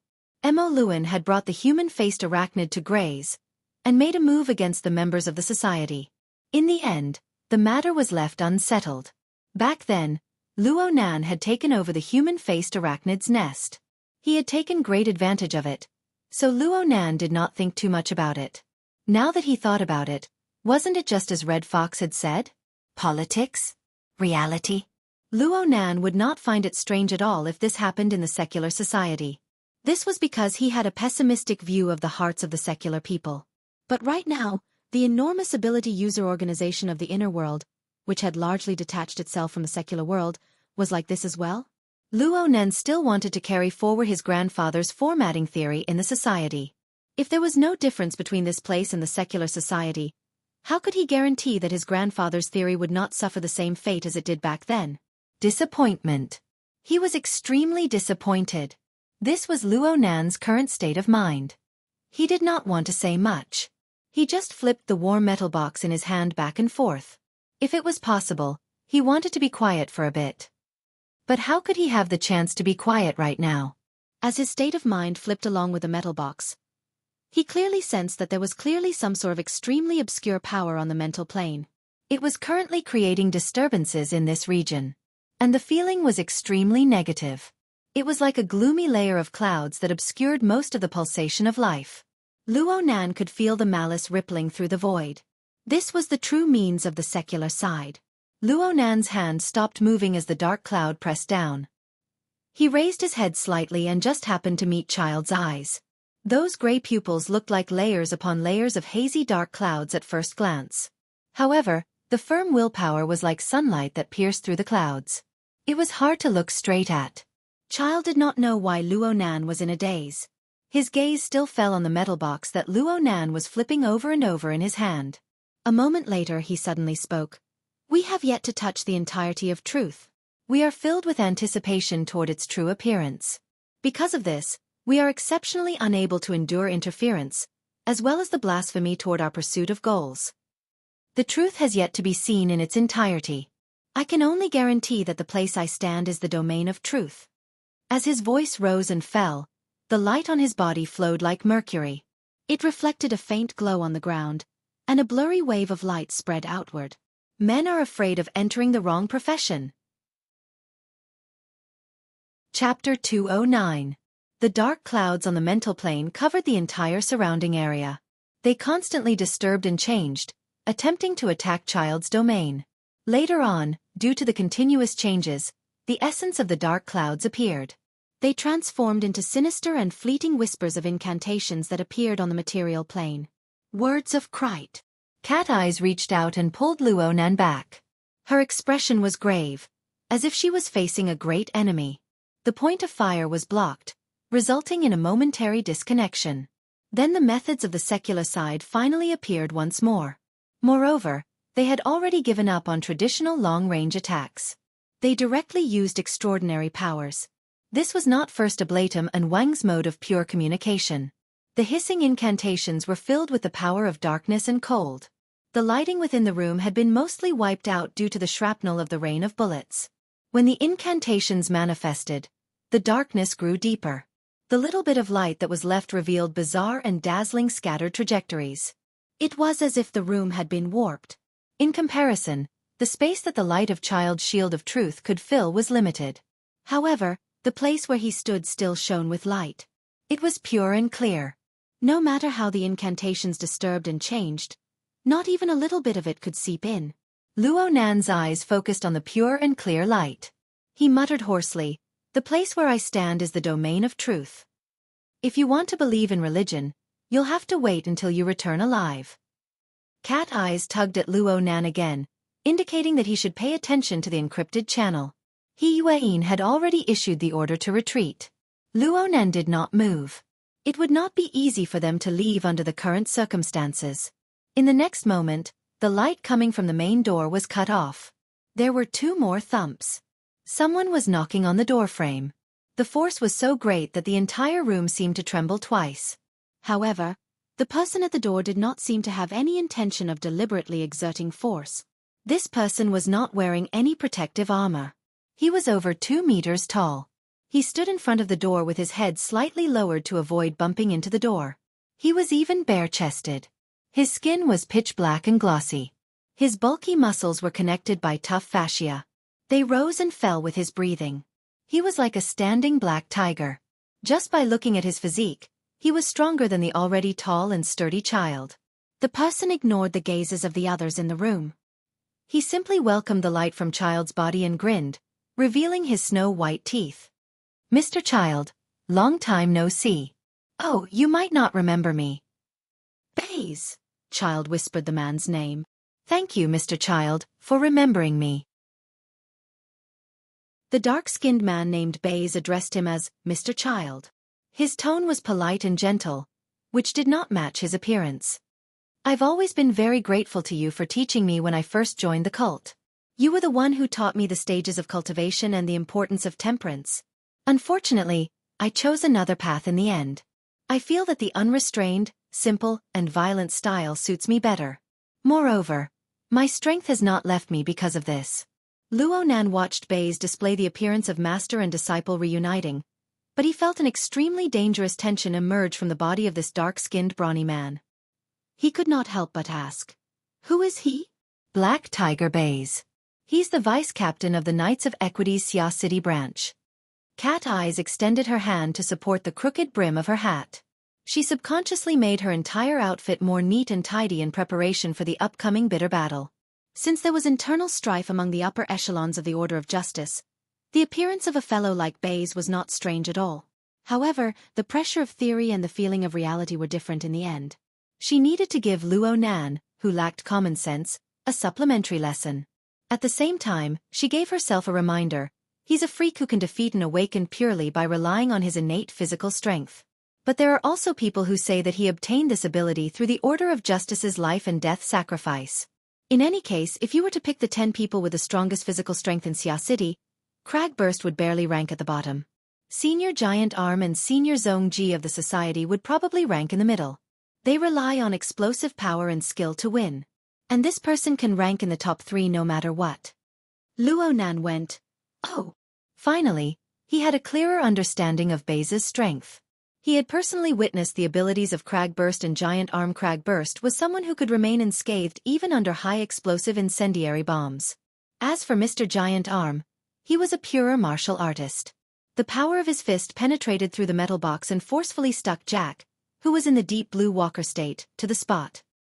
He truly did possess inconceivable skill. Luo Nan did not know what kind of style he would display when he truly fought. Baze was able to suppress those two in terms of physical strength. His strength could be imagined. At this time, He Yuan sent out a message in the encrypted channel. Pay attention. Baze's physical strength is admittedly powerful, but he has never relied on his physical strength. As for what he relied on, Baze, who was blocking the entrance to the room, had already begun to reveal it. He took a deep breath and lowered his head slightly. His pitch-black skin was already shining with a glossy sheen. Pattern after pattern continued to light up. It was as if an incorporeal object was writing warped characters on his body. The light in the surrounding area warped even more fiercely. It was as if every character had ignited with fire, penetrating deep into his body and burning through the void. The hissing of the words of Krite echoed like this. Aside from the hissing of a viper, it was also like the sound of flesh burning. He Yuan's interpretation was updated in a timely manner. Baze is a human weapon of the Order of Justice. Through him, the first ablatum can fully display the power that exists on the mental plane. So there's actually such a method. Luo Nan had gained some experience. This was a method of application that he had never thought of before. For a pure mentally enhanced user, this should be quite a decent change. It was just that the human weapon was not that easy to cultivate. Luo Nan muttered to himself for a bit, but cat eyes glared at him. What are you thinking about? Nothing. Luo Nan was more or less duplicitous. It would have been fine if Cat Eyes hadn't mentioned it, but her mention had evoked his train of thought. It seemed that the support he gave to Ink, Rue Wen, and even Cat Eyes could be considered a transformation of this method in a certain sense. It was just that he was a bit more passive. A few thoughts flashed through Luo Nan's mind, and Baze took heavy steps forward. His robust body entered the room along with the darkness. The muscles on his body rippled in an orderly fashion, and the bizarre characters seemed to come alive. Every time they shifted, they formed a demonic and bizarre scene. It was as if dark flames were emitting from them as they pounced forward. The dark flames intersected with the area of light around Fairchild's body. In an instant, black and white rays of light fused to form a distorted layer of ash. Baze raised his head, and his pupils were like burning coal. His mouth split open. Fairchild, the truth does not obey your imagination. A bizarre noise seeped out from Baze's voice. It was clearly an unsuccessful hominy. There was a bizarre existence that was speaking in sync with Baze. Fairchild's response to this was a single sentence. Scram. For the fastest and most accurate novel reading, please visit Chapter 210. Fairchild's snow-white robes fluttered, and the mercury-like radiance suddenly undulated. The gray layer that had just formed was torn apart. Baze's feet left the ground from the powerful assault, and he flew backward involuntarily. Mirror of truth. Through Cat Eye's shared perspective, a group of society members who had the time to watch practically spammed the screen with this word. Fairchild practically did not exert any strength in that instant. Instead, he used the Shield of Truth's outstanding technique to forcefully rebound Baze's attack back, allowing Baze to absorb it all. One only needed to look at the momentum of Baze's raging dark flames to know just how inconceivable it was to achieve this near-total reflection. This was Fairchild's most classic method of judgment. Though he had never determined the name of this move, he had long since given it a proper name in the circle of ability users. It had an illustrious reputation. Luo Nan could see it even more clearly. It was not a simple matter of the material plane, nor was it an effect of physics. It was a structural power formed by the mutual interference of the mental and material planes. He could even capture the entire process of the intense ripples that blossomed on the mental and material planes separating and merging. In the end, they converged on the material plane to form an enormous impact force. However, Base's mental plane remained stable. He even took the initiative to change the flow of energy. The impact force on the material plane became stronger, but it also eliminated the damage to the mental plane, maintaining the stability of the domain of words of Krite. From this perspective, Base was not actually at a disadvantage.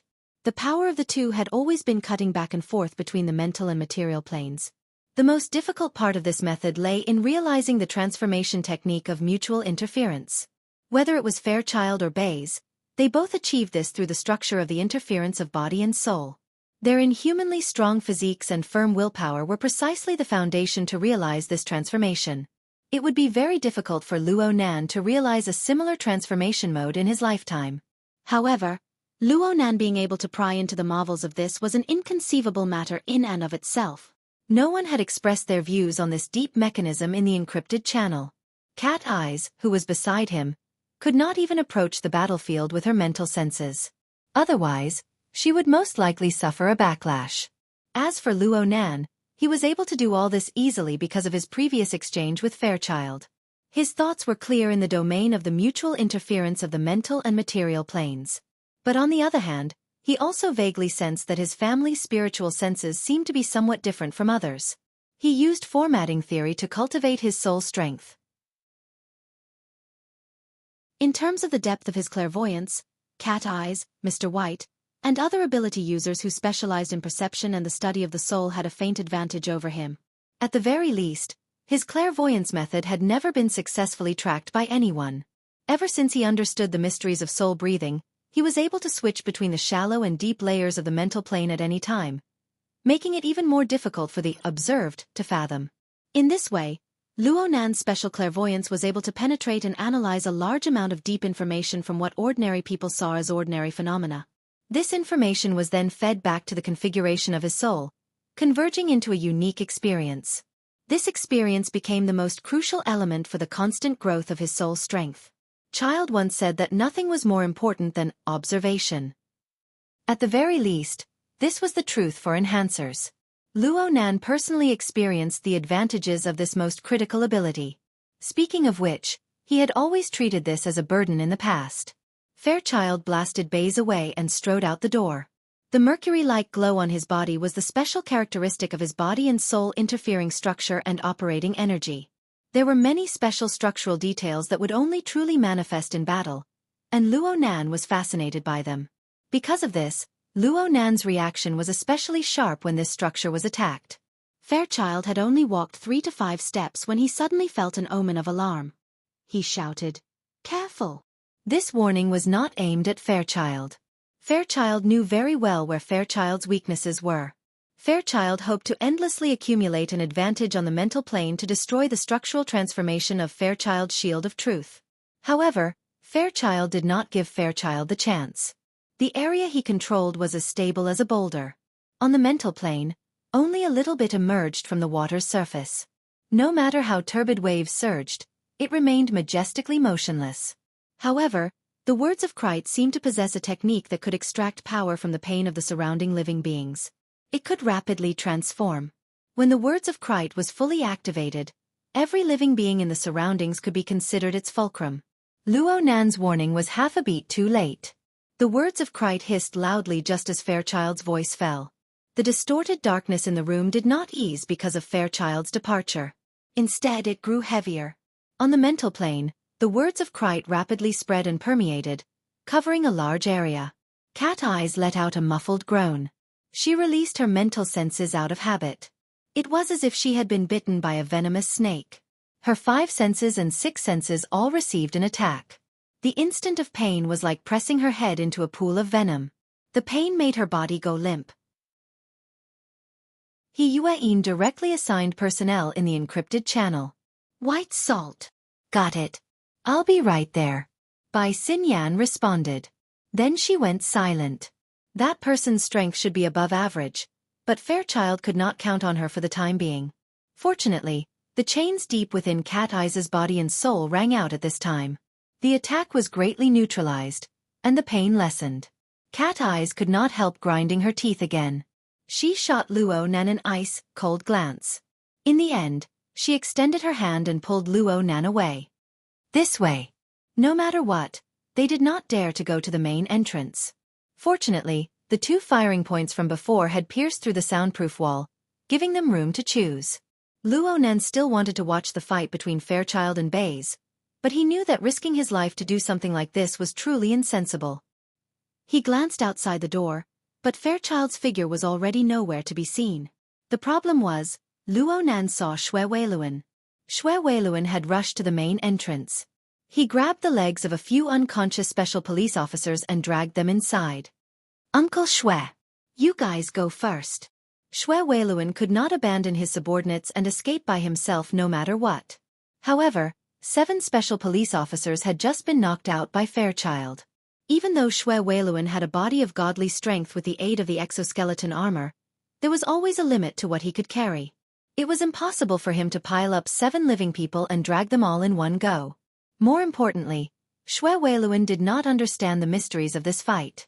The influence of the words of Krite was constantly probing down from the mental plane.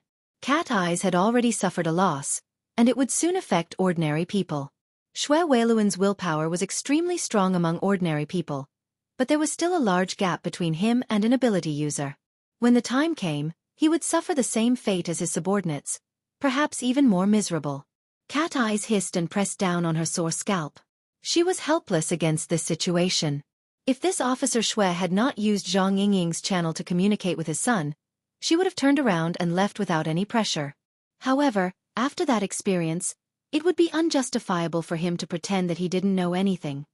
There are a total of 7 people. They need to run at least 2 rounds. Cat Eyes quickly came to a conclusion. She ordered Luo Nan, you climb over first. Connect with white salt.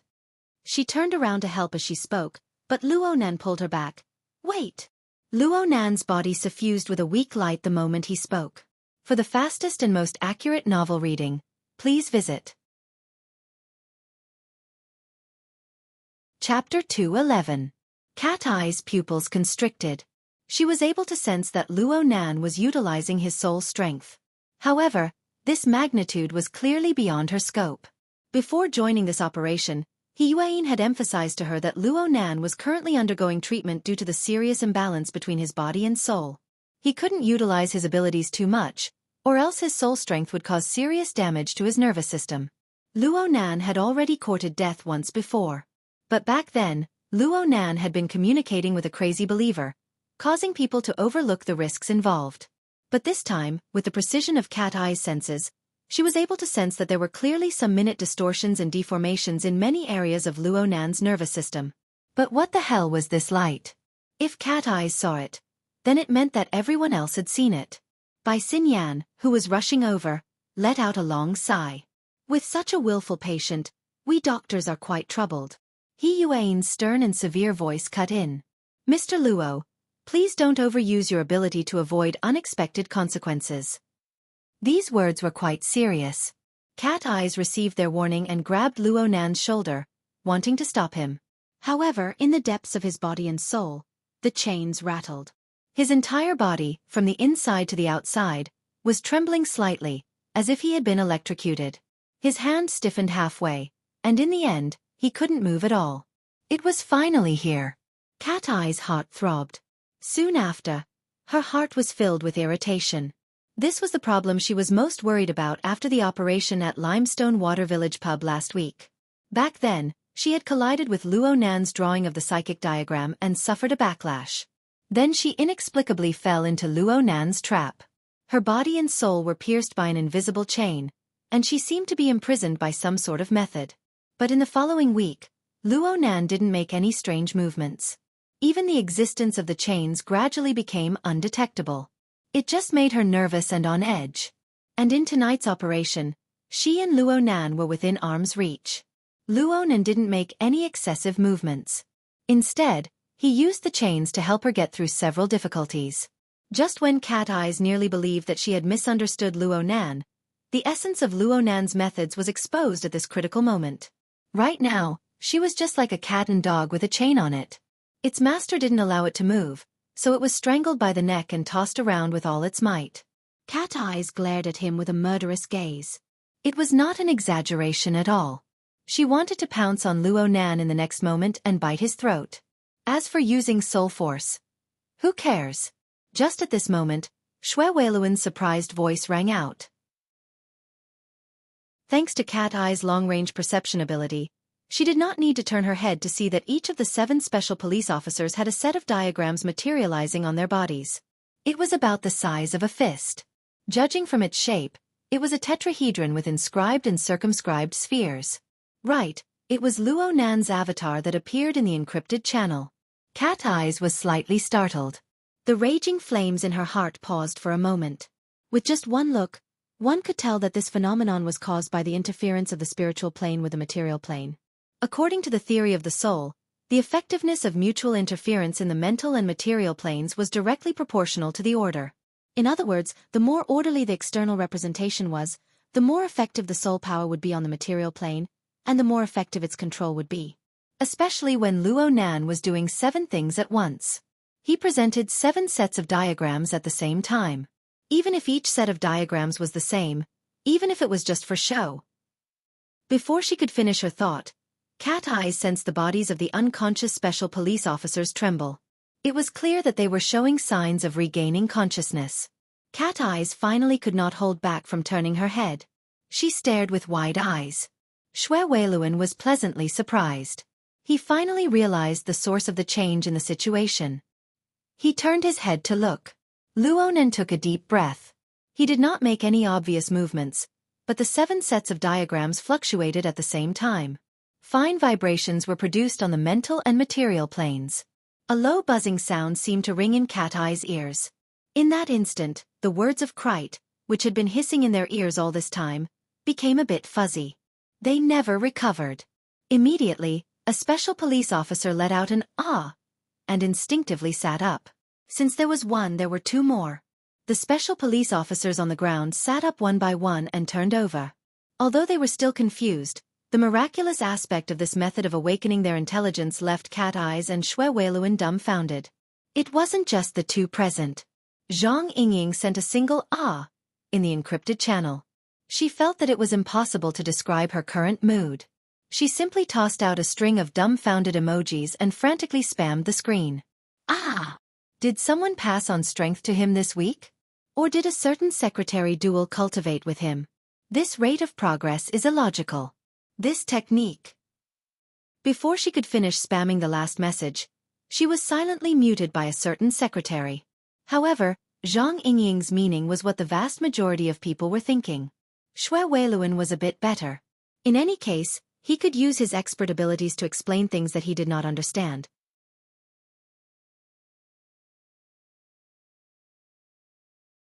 Chapter 212. It's a Doctor's Professional Ethics and Morality. Bai Xinyan's lips curled into a mocking smile. She refused to let her train of thought continue. She had gained a lot today. What she needed to do now was to play a good role. The next moment, her attention was placed in the direction that a doctor should pay attention to. She watched the video from Cat Eye's shared perspective a few more times. Cat Eyes had been staring at Luo Nan for some time now. She could see that Luo Nan's cheeks, forehead, and other areas with dense nerves had a slight twitching sensation. His pupils had dilated and contracted.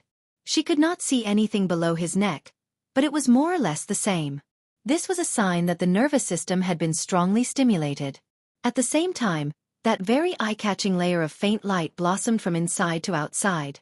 The corresponding power filled and supported these densely packed nerves, minimizing the destructive power brought by the strong stimulation of soul power to the greatest extent. Come to think of it, this was the fundamental reason why Luo Nan was able to use his soul strength without any misgivings. It was also a barrier that temporarily obstructed his path of destruction. Where was his luck? Bai Xinyan made a judgment with the eyes of a doctor. She immediately said in the encrypted channel, "Student Luo Nan's condition is pretty good right now. Is it thanks to Fairchild's punch?" "Yeah, that punch just now." Luo Nan didn't want the others to make wild guesses like they were watching a show. He borrowed Bai Xinyan's words to give a clear response. Bai Xinyan commented, "The current performance is similar to Fairchild's Shield of Truth. It should be his blessing. When I was in Luoyang City, I once saw the higher-ups of the Order of Justice leading a team to establish a settlement in the wilderness. Within a radius of 100 meters, all the members of the Order of Justice would receive the blessing of the Shield of Truth. Even if they were attacked by mutants, as long as they were C rank or below, most of them would be able to survive the first attack. It is extremely effective." "Right, the Holy Knight Halo effect of the Order increases defense." Zhang Yingying was not silenced for long. She quickly spoke as a veteran gamer. "But this way, the effect is only temporary." "Yeah, it's temporary." Luo Nan gave a simple response, even though the truth wasn't that simple. He Yueyin felt a headache coming on from the lack of urgency in their conversation. She directly asked Bai Xinyan, "White Salt, report your position." "There's still 40 meters left." I can already see people." Student Luo Nan's face seems to be glowing right now. "It sells very well." Bai Xinyan stopped. Her gaze passed through the soundproof wall and entered the room that was on the verge of collapse. The light over there was dim, forming a large luminous difference compared to where she was, but it didn't affect her at all. She raised her hand and waved, greeting the people in the private room. He Yueyin once again issued an order. Everyone in the private room, after rendezvous with White Salt, retreat according to the designated route. A clear evacuation route immediately appeared in the encrypted channel. At the same time, the route map was also displayed in Officer Shue's command data link.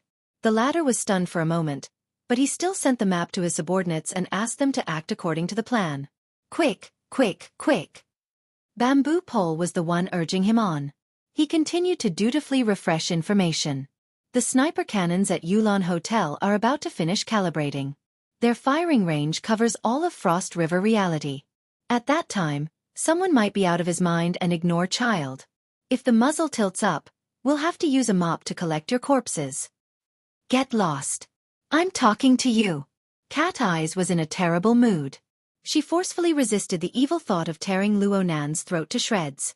She fiercely pushed Luo Nan, indicating for him to retreat first. Luo Nan could more or less sense Cat Eye's mood. He didn't say much. He leaped over the broken soundproof wall in a few steps and arrived outside. He turned his head and looked inside. The special police under Xue Weiluan were well trained. They quickly discarded their meaningless confusion and followed the plan to cover the evacuation in an orderly manner. Their tactical movements were still standard, although they might not be effective. This is professional ethics. Bai Xinyan expressed her understanding of the special police's actions. Luo Nan's gaze flitted across the face of this carefree and casual beauty. He lowered his eyes and whispered, "Ms. Bai. Hello. Nice to meet you. I have some understanding of you, Student Luo Nan." Bai Xinyan winked at him. She looked very cordial and easy to get along with. However, Luo Nan did not forget the 2-hour assignment at the Frost River waterway that she had arranged earlier. Not to mention the burner simulator that was closely related to it. Luo Nan was a bit wary of this beautiful lady. It was because of these thoughts that Luo Nan's gaze turned back and cut across the special police officers. The visualized diagram projected on the chest area of these people's exoskeleton armors had yet to dissipate. It must be said that Luo Nan's move was a bit too high profile. If this scene were to spread out, Yen Yongbo would have a rather unfavorable association with Luo Nan. Luo Nan also considered whether or not he should take back these diagrams. But at this time, a deafening rumble could be heard. The battle between Fairchild and Bays had entered an extremely intense state. The high-end immersion experience area of Frost River reality was rapidly turning into ruins. Fairchild still held an unshakable advantage on the material plane up until now. However, the range of effect of the Words of Krite continued to expand. The special ability of the Words of Krite to find fulcrums everywhere was too deceptive. Even Cat Eyes had fallen for it. Luo Nan thought for a bit.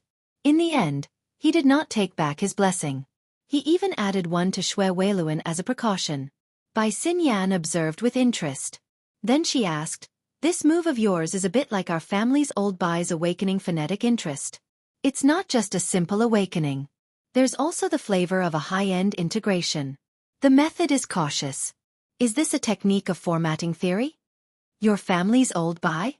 Luo Nan was stunned for a moment. He then realized that Bai Xinyan was referring to her father, Mr. Bai. From this form of address, it was impossible to tell that they were not on good terms. At the same time, Luo Nan admired Bai Xinyan's eyesight. He really was using the visualized diagram to imbue the rhythm of soul breathing into everyone's bodies, giving them blessings. Bai Xinyan's description was extremely apartment. This kind of lady really gave people a lot of pressure. Luo Nan grew more and more unwilling to converse with Bai Xinyan. It just so happened that a miserable scream came from within the crowd. The scream was sharp and trembling. It was simply the pain of having one's stomach ripped out. Oh, perhaps this was not an exaggeration. Several special police officers had just withdrawn from the room. They hurriedly lowered the body they were carrying. The person's back touched the ground, and his entire body curled up into a ball. His face contorted, and his mouth gaped wide open. But this time, no sound came out. All he could do was smear his face with tears, snot, and cold sweat. Huang Bingzhen. It was hard to say whether this fellow had a good life or a bad one. In the end, he was brought out by the professional special police officers. But his current appearance was worse than death no matter how one looked at it. Bai Xinyan was the only one here with the qualifications to practice medicine. But she only swept a glance over Luo Nan before shaking her head. The words of Krite. Right now, he's already a snake nest. He's also a type of human-shaped weapon. Perhaps some first ablatum is sizing us up through this person. For the fastest and most error-free novel reading, please visit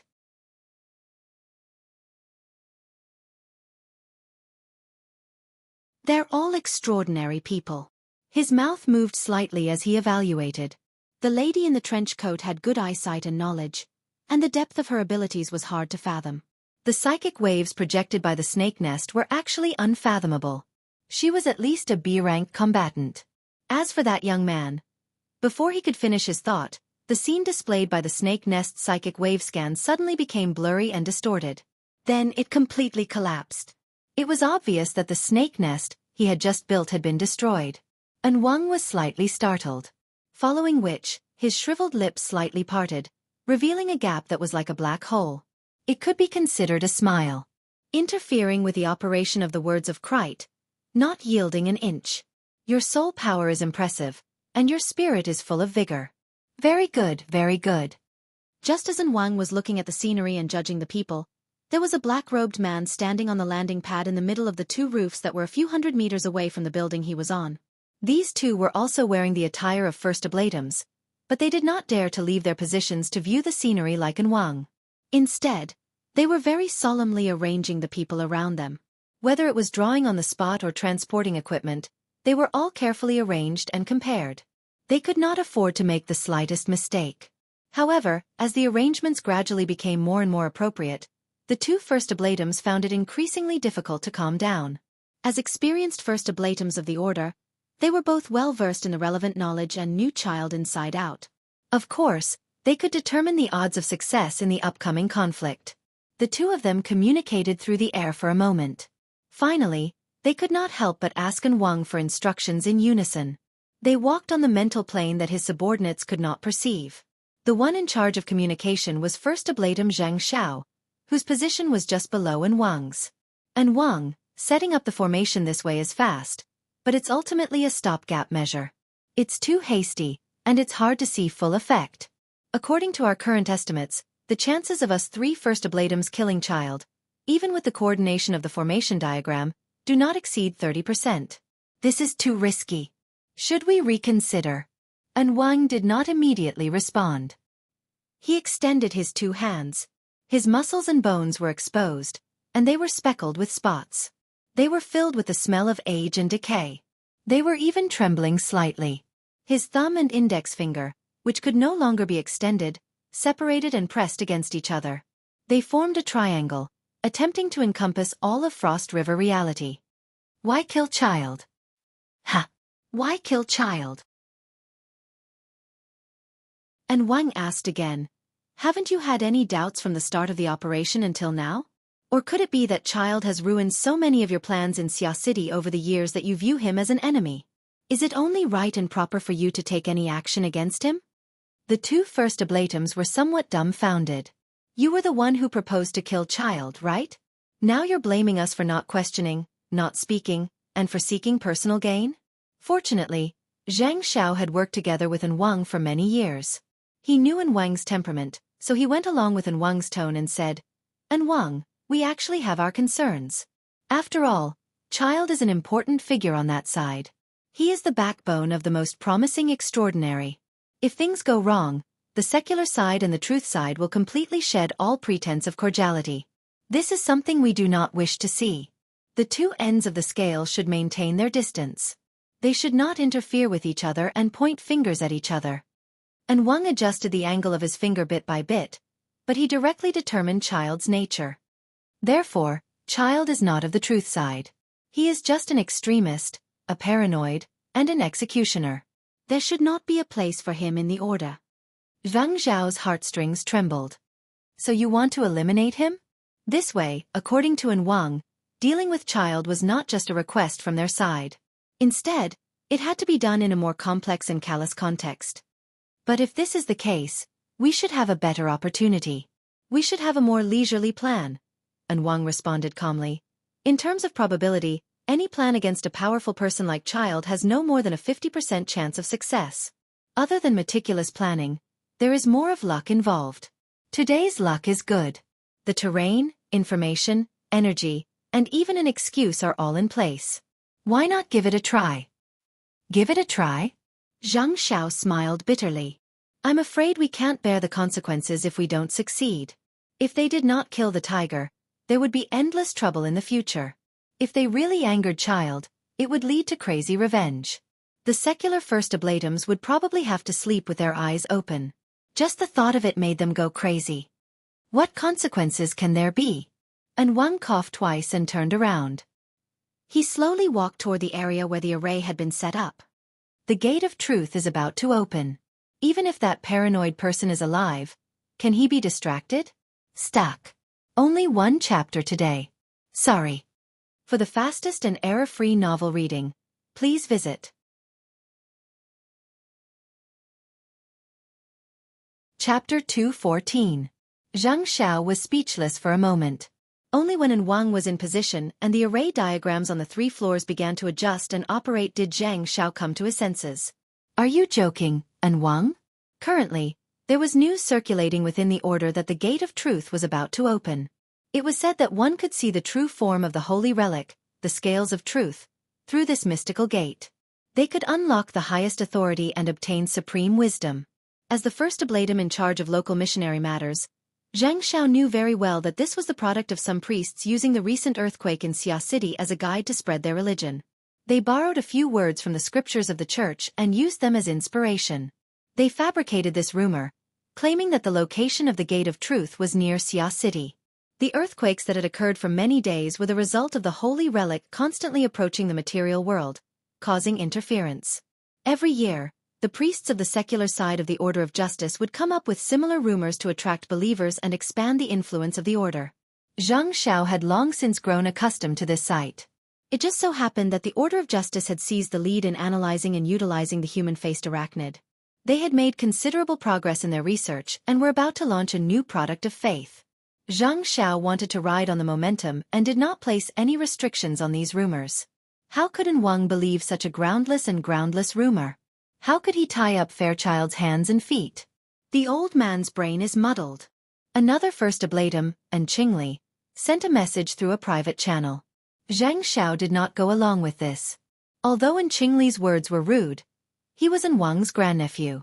He usually put on an honest and upright face and relied on insulting his own elders to get along with others. God knows what his own family members were saying behind his back. Plus, Zhang Xiao did not believe that there was a problem with An Wang's brain at all. An Wang was a secret-bound first oblatum, but he was older than 99% of the heart-seer first oblatums. It was just that he was too old when he received the revelation of the holy relic.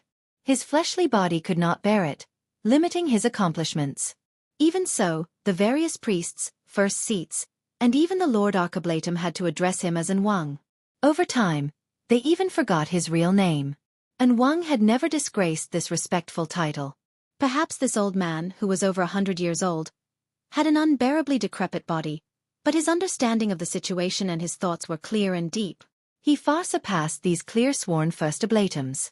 At the very least, Zhang Xiao was ashamed of his inferiority. He could not help but think further. Was there some deeper meaning in An Wang's words? Zhang Xiao recalled the relevant records. According to the Holy Bible of the Church, the opening of the Gate of Truth was the beginning of the change of the world. Last time, it was the aberrations that swept across the globe, completely changing the Earth's ecology and breaking the shackles of humanity's potential, bringing a revelation to the human world. The next opening of the Gate of Truth would undoubtedly change the direction of the human world once again. As for whether it would be prosperity or destruction, the canon did not specify. No matter what direction it took, how earth-shattering was this? If the news was true, then the upper echelons of the order would have exploded a long time ago. The first seat of the Sacred Hall of Justice, the various illuminating first oblatums, the high oblatums, and even the elusive Lord Archiblatum would have pushed aside all obstructions and gathered in Xia City. A storm had already surged in this place. How could the current situation be the same? Oh wait. If it was the Gate of Truth, if Xia City was truly in turmoil, what benefits would the Order of Justice gain? As the saying goes, pull one hair and the whole body moves. If such a huge scene were to occur, would they just wait for the government, the military, the ability user society, or other financial powers to share the fruits of their labor? Zhang Xiao suddenly shivered as his thoughts reached this point. Although he was wearing a thick black robe, his entire body still trembled unconsciously. This was not fear, but the sudden excitement and pressure. An Wang, are you saying that the Gate of Truth really exists? Is this true or false? And Qingli forgot to push Zhang Xiao in front of him to block the arrow. He could not help but interject, why isn't there any news from the upper echelons? Even if there was news, it wouldn't be for people of your level to know. Zhang Xiao had always suspected that An Wang knew that his greatest strength was his self-awareness. That was why he transferred him over to form a team with Qingli, a young first oblatum whose ambitions exceeded his abilities.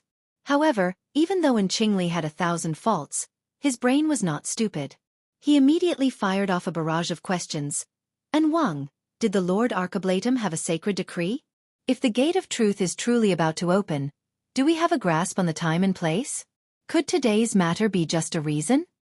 Yes, could it be just a reason? Zhang Xiao was a bit uncertain for a time. If it really was what they meant by repairing the plank road in the open but crossing the Tsong road in the dark, they could borrow the conflict and internal strife between them and Fairchild to allow the secular side and the truth side of the order to converge in Xia City in large numbers, forming an absolute advantage. Then what were their current arrangements? Sometimes, Qingli was truly the best partner, especially when his brain was burning. He seized the opportunity to voice out Zheng Zhao's doubts. If it really is like this, then we've all become the stage set? If Fairchild really is someone who can coordinate with us, then what credibility does this reason have? An Wang had only answered one question, but he had clarified many matters. Zhang Xiao and Qingli were both silent. They needed time to digest everything. The night rain grew heavier and heavier. Even the rooftops, which were shielded from the rain, could still hear the sound of falling raindrops. And Wang did not give the two too much time to think. Soon, the mental domains of the two shuddered. Black light and white threads interweaved, and a classical hanging scale appeared in the depths of the void where it was difficult for the eyes of ordinary people to see. It announced its existence to the two. The black and white plates were placed on each side, and each had 3 chains of the same color hanging from them. The central frame was a strict contrast, and the base below was heavy and heavy. Aside from this, there were no other superfluous decorations. It was simple and plain. This was the projection of the scales of truth. It was the paramount sacred object of the order. No matter when, where, or what form it appeared, one needed to display a respectful attitude. The two first oblatums bowed at the same time and silently chanted the scriptures, temporarily washing away the distracting thoughts in their minds. At this moment, the scales of truth were not in a balanced state. The white plate was like a heavy weight. It sank to the bottom, causing the black plate on the other side to rise high. It gave people the feeling that it would topple over in the next moment. This unbalanced state was often the starting symbol of a powerful incantation of the order. Every method after that was to bring the unbalanced state back to a balanced state. They would obtain inconceivable and mysterious power in the process. However, the state of the scales of truth this time was somewhat strange. The white plate that sank was completely empty. At the very least, no heavy object could be seen. On the contrary, there was a small snake the thickness of a chopstick on the other side of the black plate. Its body was coiled around the plate, and its mouth was biting the snake's tail. Turbid clouds roiled around its body. This little snake biting its own tail was the materialization of the words of Krite. It symbolized the negative power of pain that they controlled within Frost River reality. It was also the only counterweight that needed to be constantly adjusted in the later stages of the game to achieve balance. However, from the looks of the unbalanced state, its weight seemed to be rather insufficient. It seems that the operation of the words of Krite is not smooth. Actually, Zheng Xiao wanted to ask which sacrifice was placed on the truth side, the white plate.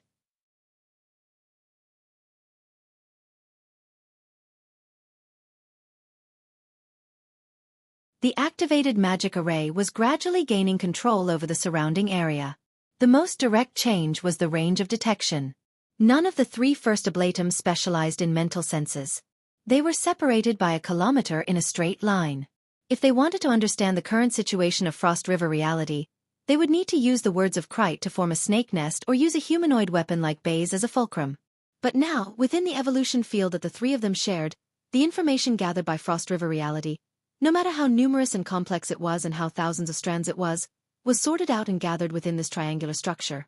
In the end, it took shape and was projected into the souls of the three first oblatums. The image went from blurry to clear, covering an area of about 100 square meters, showing all the creatures in it. Moreover, under the effect of some special mechanism, the image was automatically focused, placing the most important person in the center and marking it. Although the location of the target wasn't much different. It was a child who appeared to be only 15 or 16 years old. He was dressed casually and looked like a student who came to Frost River reality to play on the weekends. Among the people who were traveling with him, any one of them was a member of society who was a lot older than him. But at this time, the group of people who were cautiously walking around unconsciously surrounded the young man in the center. 8 tall and sturdy special police officers wearing exoskeleton armors held guns and shields. They naturally formed a defensive formation. They looked like they were escorting a high-ranking official. Is that him? Zhang Xiao and Qingli were a bit surprised. And Wang still did not speak. The information gathering and analysis of the evolution field did not stop here. Many special symbols and markings from within the order were sprinkled down. Everyone had a share. The parts that needed special attention were clearly marked in an eye-catching manner. The three first oblatums saw that those parts were astonishingly similar. They were exactly the same. They all appeared on everyone's chest. They all had the same form of existence and the same composition. Tetrahedron, inscribed sphere, circumscribed sphere. This is the archetype format. As a qualified clear-sworn first oblatum, Qingli had an understanding of the extraordinary theories of the various powers. Naturally, he would not forget the archetype format theory that was currently the hottest topic in the world. Zhang Xiao hesitated for a moment but still made a correction. The archetype format is the standard method of strengthening the fleshly body. The current situation should be the product of the mental interfering with the material plane. Qingli choked and wanted to say more. But at this time, Anweng finally clearly transmitted his thoughts. The words of Krite's operation is obstructed. This young man is the direct cause. He is not old, but he already possesses considerable soul power. Moreover, the operation method is cautious. He naturally belongs to the side of order. Not too long ago, he received the blessing of Fairchild's Shield of Truth. Fairchild. Shield of Truth. Zhang Xiao and Qingli were fiercely shocked. What relationship does he have with Fairchild? Who cares what relationship he has? And Wang's thoughts were still indifferent. Right now, we only need to know that Fairchild has blessed this young man. This young man's blessing is even more generous. Wherever he goes, the power of chaos and disorder will be restricted. Do you have any information on this young man? Of course, The Order had informants in the Ability User Society. They might not be able to touch upon some deep information, but they could always find basic information that was placed on the surface. It didn't take long for the 3 first oblatums to get to know this young man all over again. And Wang did not conceal his special attitude toward this young man at all. Luo Nan is a young man who has just joined the Order. A young man with boundless prospects. A young man without too much background. This is the power of talent. If we had met him a few years ago, we could have brought him into the Order and carefully trained him. Perhaps he could have contended for a holy disciple seed. Zhang Zhao's heart stirred. And Qingli had contended for a holy disciple time and time again in the past. He was unsuccessful, so he sadly returned to Xia City and became the clear-sworn first oblatum. He had always brooded over this. And Wang's words. Separated by several hundred meters of the night sky, he could not see in Qingli's expression. But then Wang issued an order. Qingli. And Wang. The secular side is not the secular world. We set the rules for the secular world. Therefore, when we act, we need to find a reason. We also need to make our attitude clear. And Wang. Zhang Xiao could hear an ominous taste in his words. He could not help but want to warn Wang. However, Qingli had already been struck to the core by a few words from his granduncle. He was put on the stage. He responded practically without thinking, "And Wang, please instruct me. We need to make it clear to the world that the Order is different from the Scattered Ability User Society. We are also different from those politicians who believe in trickery. We have our principles. We absolutely will not compromise. Those who rashly interfere with the Order's internal affairs must pay the price. Right now, you are the judge. Make your verdict." For the fastest and most error-free novel reading, please visit Chapter 216. Ever since Luo Nen walked out of the room, he did not feel too good. After rendezvousing with Bai Xinyan, the route they were currently taking was precisely the area that the Order of Justice's firepower had recently passed through. As he walked through the empty amusement park, everything he saw was a mess. The ground was littered with helmets and equipment thrown down by the panic-stricken tourists. Occasionally, they would come across corpses that had been destroyed by the kinetic energy of the enormous bullets. The automatic sprinkler equipment above their heads had already been turned on. It was raining inside the amusement park. After the flesh and blood had been smeared on the ground, faint red blood flowed beneath their feet. This scene was hard to imagine for the people who had been stuck in the room. At the very least, Luo Nen never imagined that he would see Frost River reality like this. At this time, he had to constantly repeat those meaningless words. "Yes, don't worry. I'm fine. I'm really fine. I'm with the special police. I'm very safe. Don't worry." The person talking to him was none other than Mo Chiu, whose legs had already turned to jelly. When Luo Nen led the special police back into Frost River reality, Mo Chiu did not stop them. He was considering that Luo Nan was acquainted with the police officer. If Luo Nan could establish a good relationship with Luo Nan, it would be easier to plead for leniency for Mo Pang and the others, who knew that a dozen or so minutes after entering the amusement park, news of a terrorist attack and the special police being knocked down would spread. Then came the sound of gunshots. All of Frost River reality was in an uproar. Mo Chiu and the others were brought to the periphery by the chaotic flow of people. They wanted to contact Luo Nan, but no one picked up their calls. Mo Chiu was so shocked that his soul left his body. Then he considered that if he were to continuously call Luo Nan under special circumstances, it might bring trouble to Luo Nan. He was in a dilemma, tormented to the point of insanity. Finally, Luo Nan noticed the missed call on his wristband while he was moving from the room. He dialed it, and Mo Chiu's burning chest finally cooled down. Once a person's pressure was released, it was inevitable that they would chatter endlessly. Luo Nan patiently chatted with Mo Chiu for a few rounds. From this, he gained some understanding of the situation outside. After the so-called terrorist attack, the police set up a blockade around Frost River reality and evacuated the surrounding citizens. Everyone believed that the police would quickly rush into Frost River reality to control the situation. But who would have thought that after gathering hundreds of people, the police were still hesitating at the periphery? They only sent some combat robots and unmanned aerial vehicles to enter. From time to time, they would rescue a few trapped citizens or carry them out. If this chapter is not finished, Please turn the page. Apart from a few corpses, there was no other movement, causing many people to be dissatisfied. Luo Nan nodded when he heard how the police handled the matter. Yes, this is correct.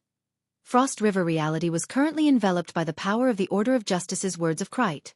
Any living creature that entered would likely be reduced to a snake nest, becoming a helper for the Order of Justice.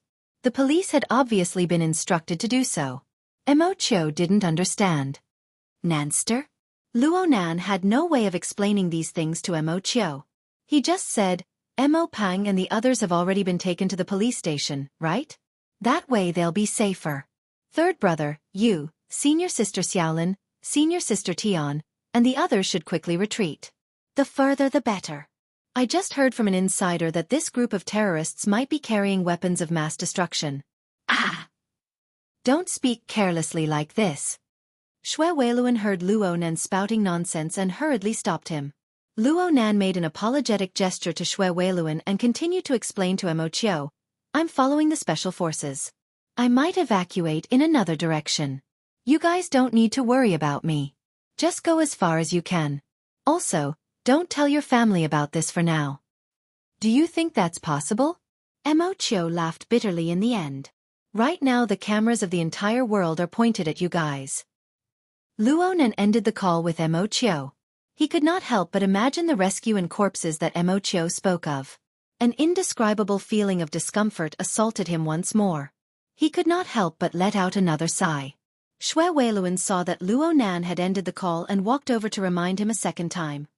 Luo Nan, it's true that you are an expert, but your family members are not. Their endurance is different. You can't guarantee that they won't spread the news outside and be used by others.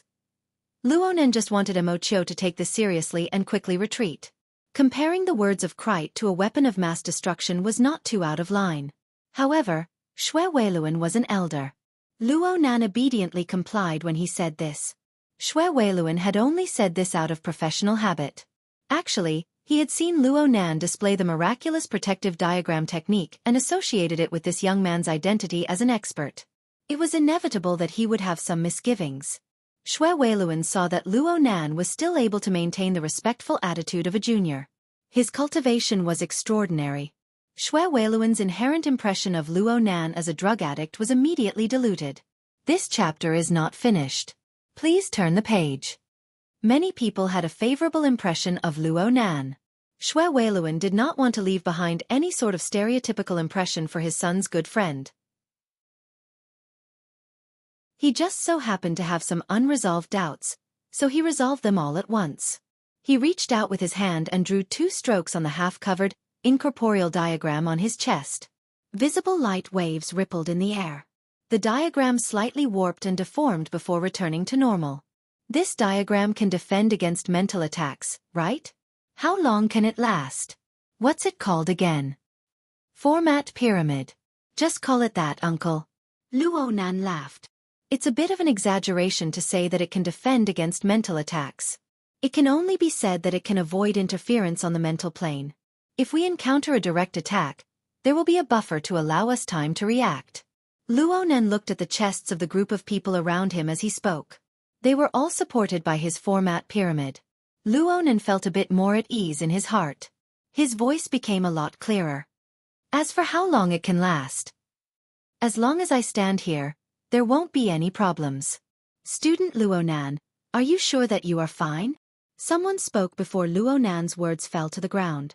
The emphasis fell on the second U, implying something. The speaker was none other than Bai Xinyan. This medical doctor had been looking at her wristband with her head lowered the entire time ever since the group of people had followed their retreat route. It seemed that she was looking up information. She turned a blind eye to everything around her. Now that she had opened her mouth with great difficulty, it seemed like she was undermining Luo Nan. Miss Bai. Luo Nan suddenly became speechless halfway through his words. This was because Bai Xinyan had moved a bit closer at this time. She extended her arm, half pressing and half hugging him. She wrapped her arm around his shoulder and walked forward just like that. Her posture was ambiguous, drawing the sidelong glances of many people to the side. Luo Nan clearly knew that Bai Xinyan didn't mean it that way. But when Bai Xinyan's arm wrapped around him, their bodies pressed together, and he felt the indescribable softness on his shoulder. His body unconsciously stiffened. Light touch is qualified. Ha! And then Bai Xinyan not only wrapped her arm around his shoulder, she even used her other hand to lightly pull his neck. She looked at the back of his ear and the side of his neck. The warmth of her fingertips seeped into Luo Nan's skin, and the throbbing of Luo Nan's blood vessels and nerves were fed back to her by her fingertips.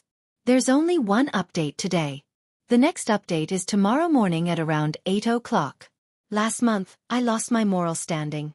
I suffered the wrath of heaven during the holidays. I'm working overtime and I'm stuck. Fat woman has a problem at work. It's a complete mess. I don't dare to say anything. I need to find my rhythm first.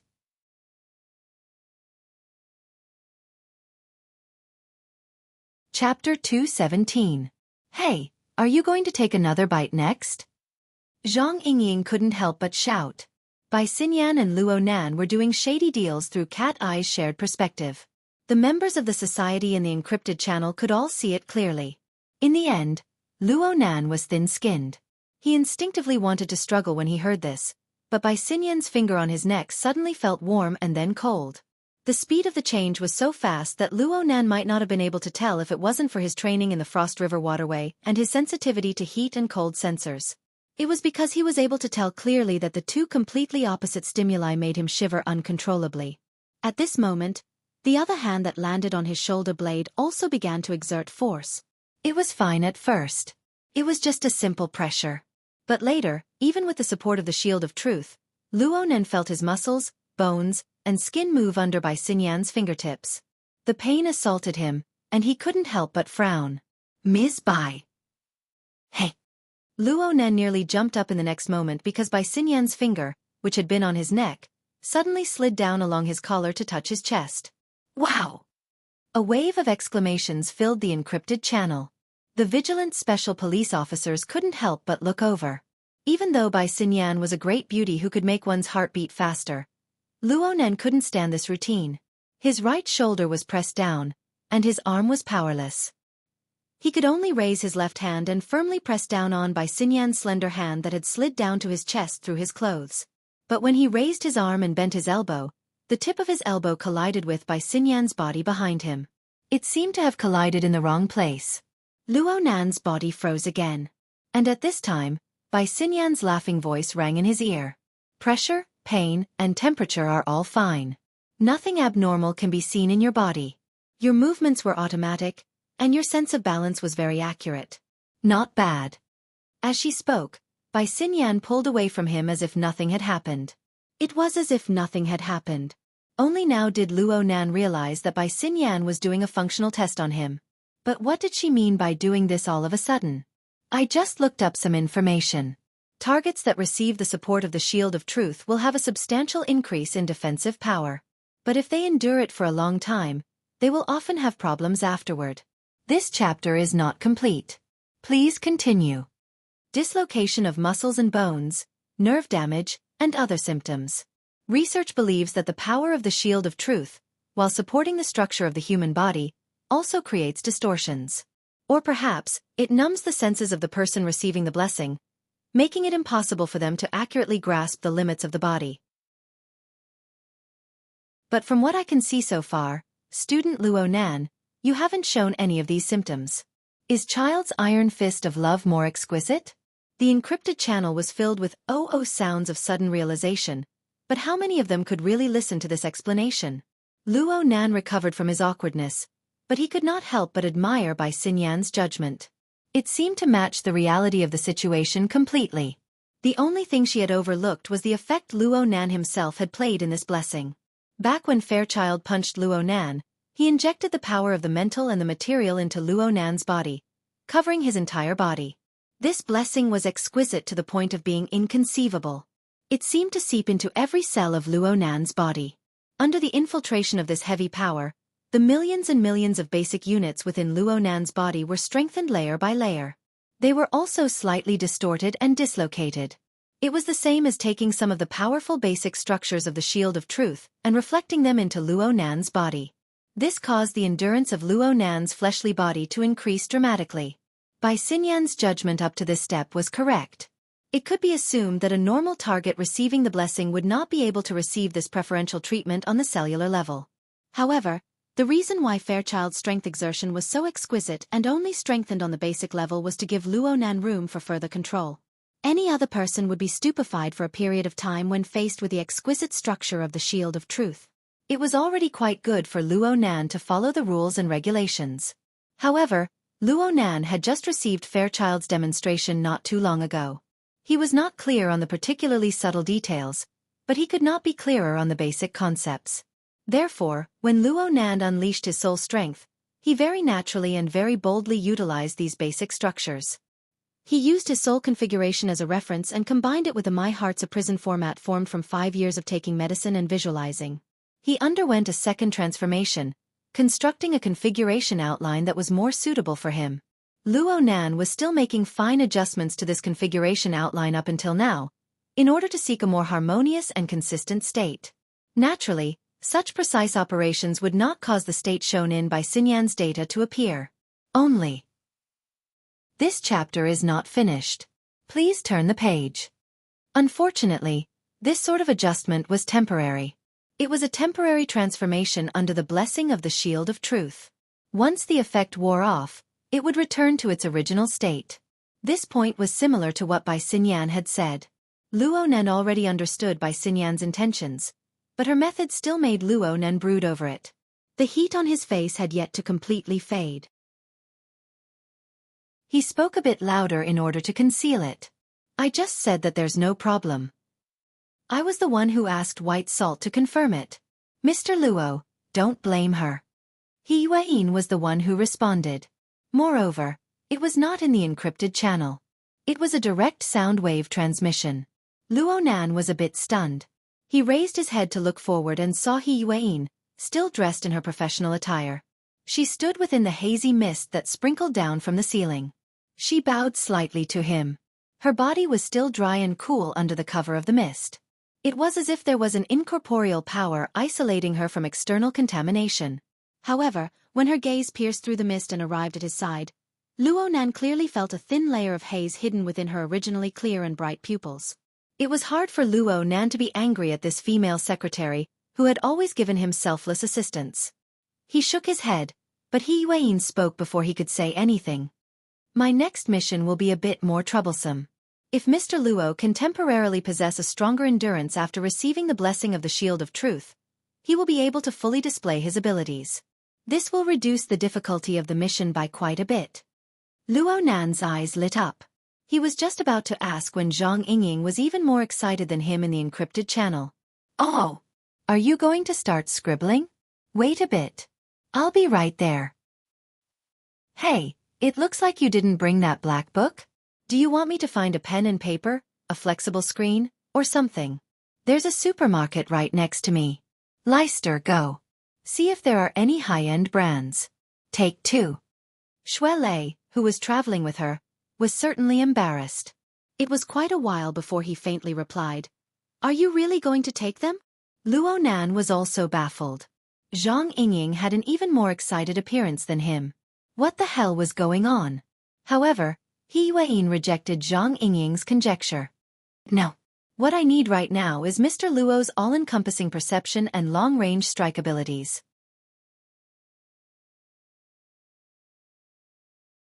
Chapter 218. All-encompassing sensing? Kitty, someone is going to steal your job. Zhang Yingying chattered happily. Luo Nan participated in the society's operations with the identity of a scout. His identity was classified, so he did not reveal it to the public. However, it was impossible to be completely impenetrable within the society. At the very least, it was impossible to hide it from people like Zhang Yingying. She did not find it strange that Luo Nan possessed this ability. It was just that she did not directly expose his identity as a scout. But He Yuan was the one who strongly advocated the secret setting of missions. She took the initiative to blur the boundary between Luo Nan and a scout. It was somewhat unusual. Zhang Yingying would not let this opportunity slip by. She immediately sent He Yuan a private message. Hey, you knowingly break the law. This time, He Yuan did not respond at all. Luo Nan was a bit surprised, but he was more concerned about He Yuan's request. Speaking of which, ever since he met this secretary, this was the first time she had given him a mission so clearly instead of a protective restriction. It made him a bit eager. Yuan spoke softly. Bamboo pole, report the situation at Frost River Reality. Okay. Bamboo pole responded lazily. According to the secretary's request, I'll send everyone a picture. As they spoke, a fully labeled real-time dynamic map was released in the encrypted channel.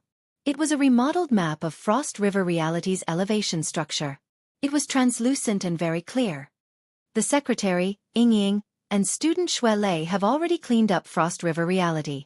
The military and police battle machines have already entered the scene. Most areas have been cleaned up, but there are still some areas that cannot be controlled. From the search of the surveillance system, there are still around 5 to 7 gunmen of the order. Most of them are concentrated at the junction of Area A and Area B, controlling the external passageways. At the same time, they are under the protection of bays and the other humanoid weapons. The red dot on the dynamic map is the one. Luonan looked very attentively. He took the initiative to ask, how many are there like bays? Cough. Boss Luo, there is only one humanoid weapon like bays. If there were 2 more, you wouldn't have been able to leave the room alive. Bamboo pole had to correct Luonan's misconceptions. However, there are slightly inferior humanoid weapons. They are the Ablatum Knights of the Knights of Equity. Xia City only has a small team. Including bays, there are a total of 9 people. If this chapter is not finished, please turn the page. Since they were after Fairchild, they should all be here, or at least half of them. They should be near the area where Fairchild and bays were fighting. The problem is that even if these people didn't merge with the first Ablatum's power, they are still equivalent to C+ level ability users. Purely relying on the monitoring system, it is extremely difficult for us to detect their existence. In other words, you want me to find all these people. Luonan didn't feel that this mission was that difficult, but there was one thing he didn't understand. A C+ rank ability user. How powerful are they? Bamboo pole found a reference for him. The secretary's entry assessment is C+, which is probably the highest level of an awakened. Luonan drew in a breath of cold air. He had seen Yuan fight many times. That kind of swift and fierce rhythm made people feel that even if it was a thick steel wall, she could still cut through it with one slash.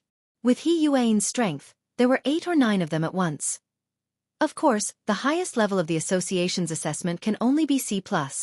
I personally believe that the secretary's strength should be able to reach B+.